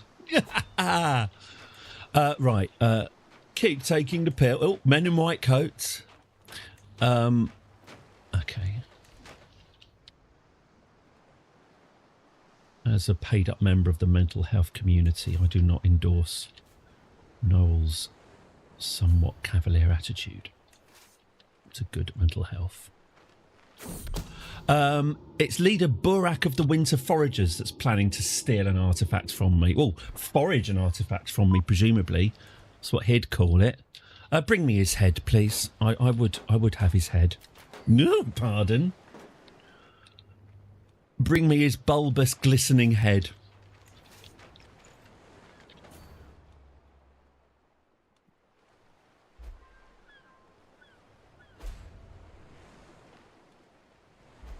Has he got a... Is it throbbing? Okay, I need this rebellion to end fairly soon so I can stop going on about throbbing heads. Yeah, ceremonies. Govern well, Governor. Yeah. Bit distracted at the moment, mate, but good to see you. Govern well, etc. No, you don't have to hang around. You can go home now. It's fine. No, don't feel like you have to stay on my account. It's honestly fine. I wouldn't have appointed you if I didn't think you could do it. So, my sister, Princess Kiara, is my new player heir. Oh, lovely. That news is going to filter through extremely slowly to every single county in my realm.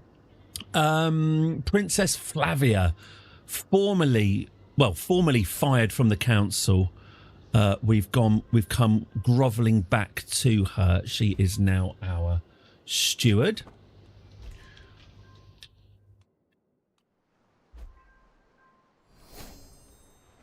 Bottle Squatter Wayne's Christ. Oh, I'm so glad. I'm so glad that the beautiful traditional Waynesish name Bottle Squatter is living on through our children. I think a couple of my children have got to get married, haven't they, as well? Which is something we shouldn't forget. They're just spraying their wild oats all over the Empire at the moment without care or reason. We should get them hitched.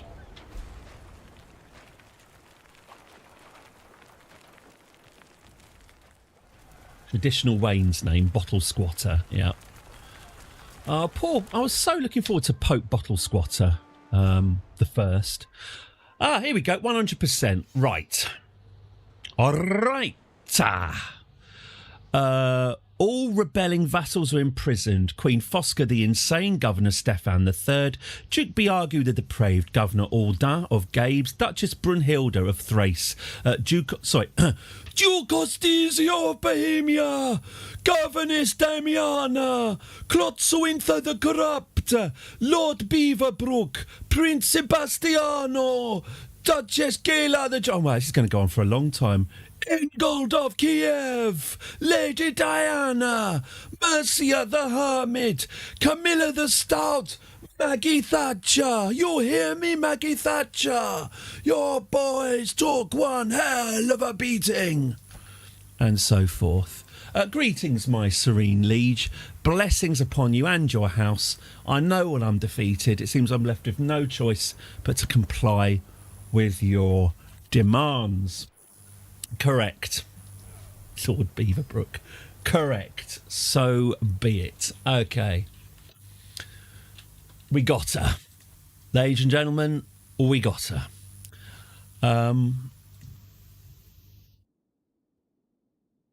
Tonight, I authorised the action that resulted in... Sorry, I'm trying to do an Obama impression.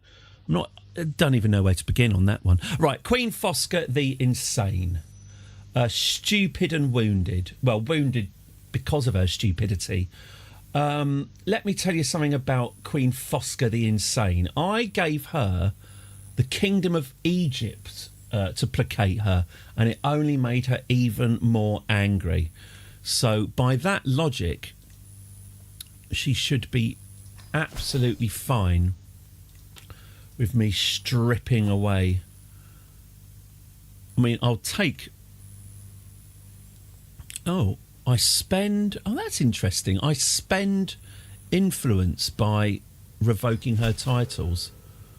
Interesting. Oh, you see no choice but for me to strip you of the Kingdom of Egypt. Well, you weren't really appreciating it on as many levels as you should have done. So I'm stripping you, Fosca, of everything. Not Nice, especially Nice. There we go. There we go. Fosca the Insane of Georgia, Miss Obama. Yeah. Do you remember when, had someone who was really clever and read loads of books and stuff was in charge? Things were better then. Anyway, Princess Fosca the Insane of Georgia. I just like someone who's leading the country to be cleverer than I am. It's kind of a... I just thought that'd be a sort of basic requirement. Anyway, we are where we are. Fosca the Insane of Georgia. We won't torture her. I think having everything taken from her is enough. Give me £100, Fosca, and I trust I will never see you again. Right. Vicerine Lip. Oh, no, that's my... Right. These are my... Right. Duchess Calogria the Proud. Are you, though? Are you proud of what you've done to me? We're going to revoke your title, and I'm proud to say you are no longer the Duchess of Celia. She's still got her pride, though. Well, we'll see about that. 100 quid, and you can walk away with your dignity intact. Next, prisoners. Governess Klotsuintha the Corrupt. Well, the warnings were there, weren't they? Revoke your... You're no longer welcome in Leon. I'll let him know. 100 quid, you say? That'll do nicely. Who's next? Camilla the Stout. Revoke the Viceroyalty of Bulgaria. Very nice. I look forward to giving that to one of my parasitical, useless children. The province of Crane. Yeah, we'll also take that as well. I'm taking the whole ruddy lot, love. Not Vass. Yes, Vass. The lot, as I said. And 100 quid, I'm assuming, will be forthcoming. You can't afford it. That's even funnier. I'll just take everything you own. Right, next. Governor... Oh, look at his little face. And I really do mean he's got a little face. Should we get him stripped? I just want to see what he looks like naked. Let's get him shaved. There. I knew it. I knew he'd be gorgeous. Where's his prison rags? Yeah, widescreen. He's... I think the aspect ratio on his head, it's like being around the in-laws. How can you watch telly like this? There he is. Oh, look at his little face. How can I stay mad? How can I stay mad at that face? No headwear. We've shaved his head. There we go. He does. He would look good on a stamp. Quite a unusual shaped head as well. Yeah. Come on, turn around. I bet you've got lovely eyes.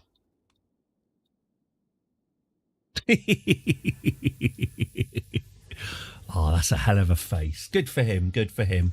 Where were we? Oh, yeah, I was angry at you, wasn't I? What am I angry at you about again? You rebelled against me. Governor Elia of Upper Lotharingia. Well, I have to be fair. I'm going to have to take your power away. He started holding a grudge. But you can marry...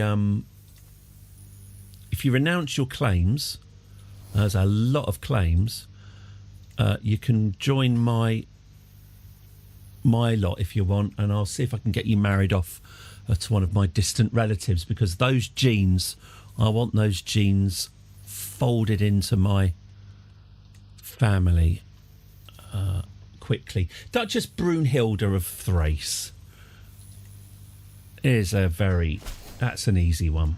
That's an easy one. And do you have 100 quid? Yes, you do. Then I bear you no more ill will. Governor Svatoboj of Orléans is again another easy stripping. 100 quid? Yes, good.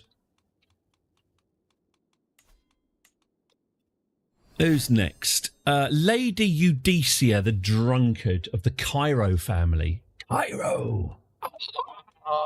You got 100 quid, love. Cheers. Is that it for... Oh, no, we've got a governor here. I was going to say, is that it for the governor of Kiev? You let your country down. You let your country down. Talking of, I massively recommend on the BBC World Service YouTube channel, they've got a cracking, it's a 40 years of Chernobyl. It's got a chap going through Pripyat, and he goes into the Chernobyl, he goes into the control room. He goes to the button, is it the A10 button? The one that caused the reactor to explode. But maybe let's see if I can just find. Hang on, let me just see if I can find what got me about it. He goes inside the giant steel dome that they've slid on tracks that goes over the entire building. But I've never seen BBC World Service Chernobyl.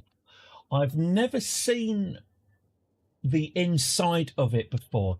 It looks so bizarre. It looks like it looks like a model museum of Chernobyl inside an existing house, except it's not a model. It's your actual Chernobyl. Hang on. Where is it?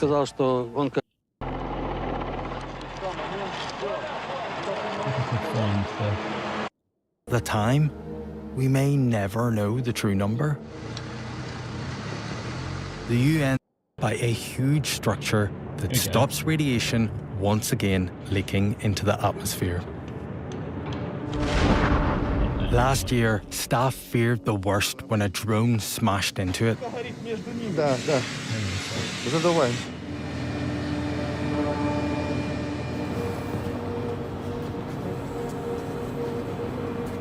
So, the silver box up there, that is where the Russian drone there we go. hit. So you can't see the damage. It's through that silver box. Scale of it. But look how close it was. So that's inside the steel dome. To the actual reactor. And that's... Hang on. Show us that again. That is where the... And that's it. That's... Oh, it's black and white. God, sorry, I'm on... That's on Grief Cam. There we go. That's made all the difference, hasn't it?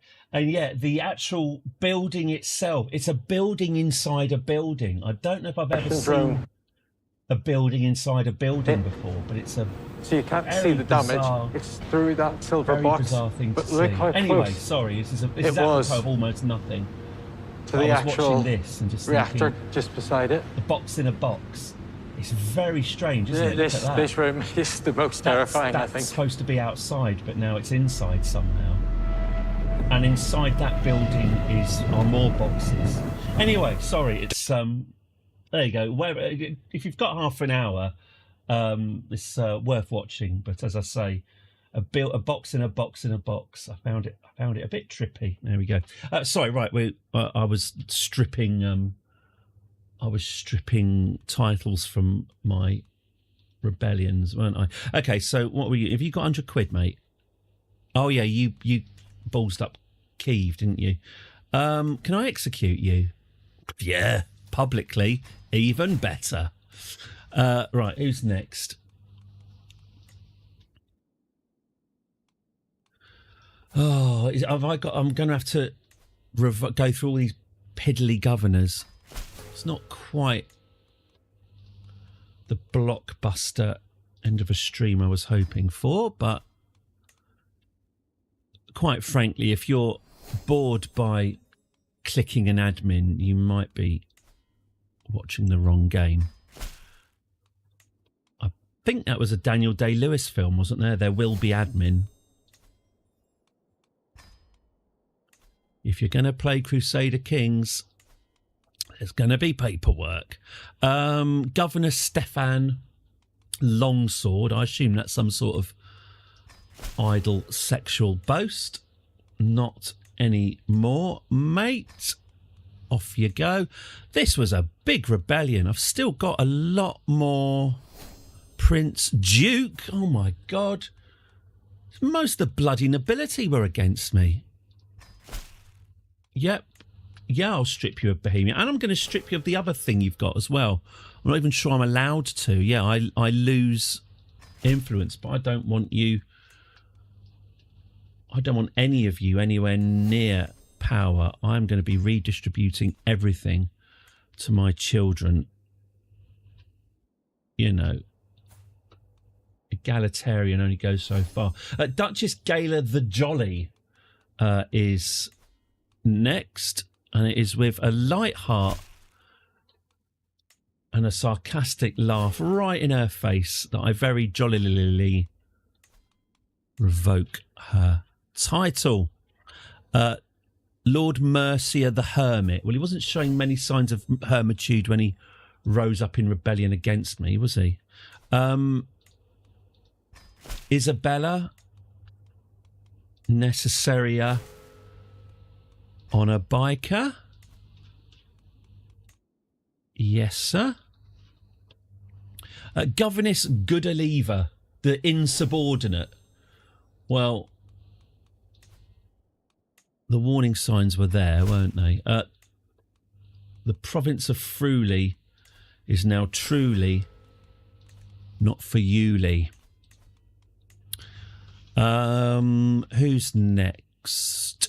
Duchess. My God.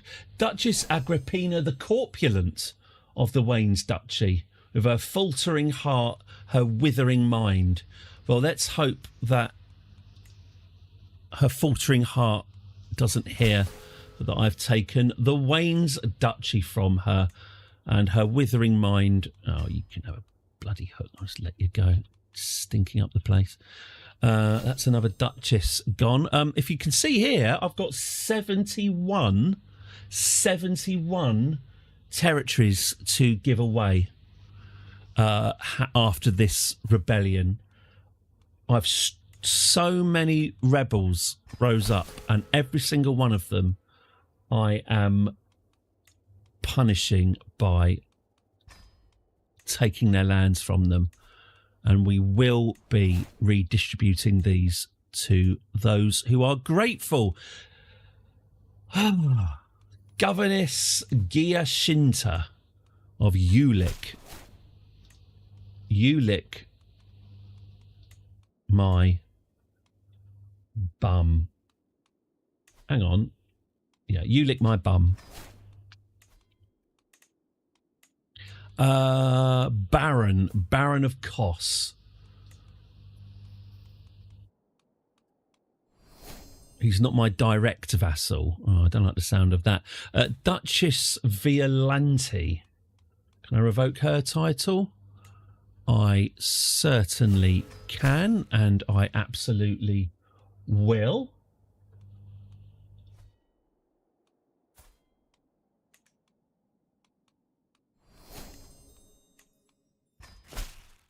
That's that, and you can pay me back 100 quid. Very welcome. We're doing pretty well financially out of this. You know, we are becoming again a mainly hostage-based economy. Duke Biagu the Depraved of the San Michele Duchy. Well, he is the depravity doesn't bother me so much as the disloyalty. So, mind you, would it matter if I killed him? Yes, it would. Oh, I'll just leave him to rot there. Is there anyone left? Have I missed anyone? Have we stripped? Is everyone stripped who could be? Yes. Right. So I've got 92. The Crown currently owns 92 counties. Here they all are. And we're going to have to give those away. I could do that off stream, couldn't I? 92 out of 7. I'm just thinking what I might do. Always be building a new bit of my estate. What I might do, in all honesty, is do that off stream, because it's going to take quite a long time. And I'm not sure I can patter my way through it. Kingdom of Bulgaria. We'll sort out succession, and I'm going to sort out these holdings. I think I'll do that later. I think tomorrow morning or later, I'll sort out these holdings and get all these holdings, as much as I can, distributed amongst my children and grandchildren. Let's go fully Nepo. Oh, we can create the Empire of Carpathia. All right, Dracula. I think that is Empire number 10 now. That's nice. My prisoner Francesca, 100 quid. Podesta. I am curious, however. Let's see how much money I actually make from all of that rearranging. Let's just let the consequences roll. 3 achievements: Know Your Place, Monumental, and Divine Right. I think I've got an idea of what Know Your Place probably means. 100 quid, 100 quid, 200, 300, 400, 428. Let's call it 500, 600, 700, 800, 900, 1,000, 11, 1150, 1250, 1350. Let's call it 13. 1,300 quid in ransoms. Not too bad. Well, there we go. The Roman Empire continues to dribble down into Arabia, bit of Africa. People want to be on board. Choo-choo! The Roman train. The Mongolians still haven't turned up in particular anger. We are mates with one of them. Where is he? I must say Asia is looking very fragmented and very conquerable. So if they do turn up soon, they're going to have quite an easy time getting through. So we really do need to be mindful of that. But I think tomorrow we should get our northern areas secured before the threat from the east and dig into Alba. Is it still King Cain? Yep, King Cain the Hammer and his fragile bones. Well, that is great news. Maybe I'll even be able to challenge him to a duel and reduce him to powder. But there we go. That's that rebellion put down. Hopefully the last we hear from those unpleasant people. And we'll carry on with Crusader Kings tomorrow. Thank you all very, very much for joining me on a bank holiday. Again, a very merry May Day bank holiday to all those who celebrate the communist countries, apparently, including Communist United Kingdom. That and between the communism and the Sharia law, it's a wonder I'm able to go out and look at ducklings at all. Yes, I'm going to be back tomorrow at... I was joking. It's fine. You know I'm joking. I'm going to be back tomorrow at 10 o'clock in the morning UK time, as indeed I am every weekday. So please do join me for that. Thank you very, very much for the follow. Taz, thank you very, very much for the follow today. Massively appreciated. If anyone else would like to follow, I crave the following. I would like the algorithm to smile on me and make this place ring with the sound of the pitter patter of tiny subscriber feet. Would be lovely. Yes, I'm going to go and clean the bathroom and play a board game, and I will be back to see all of you tomorrow, and I hope to see you there. And so, yeah, until tomorrow, I hope you... Oh, no, hang on, that's wrong. Hang on.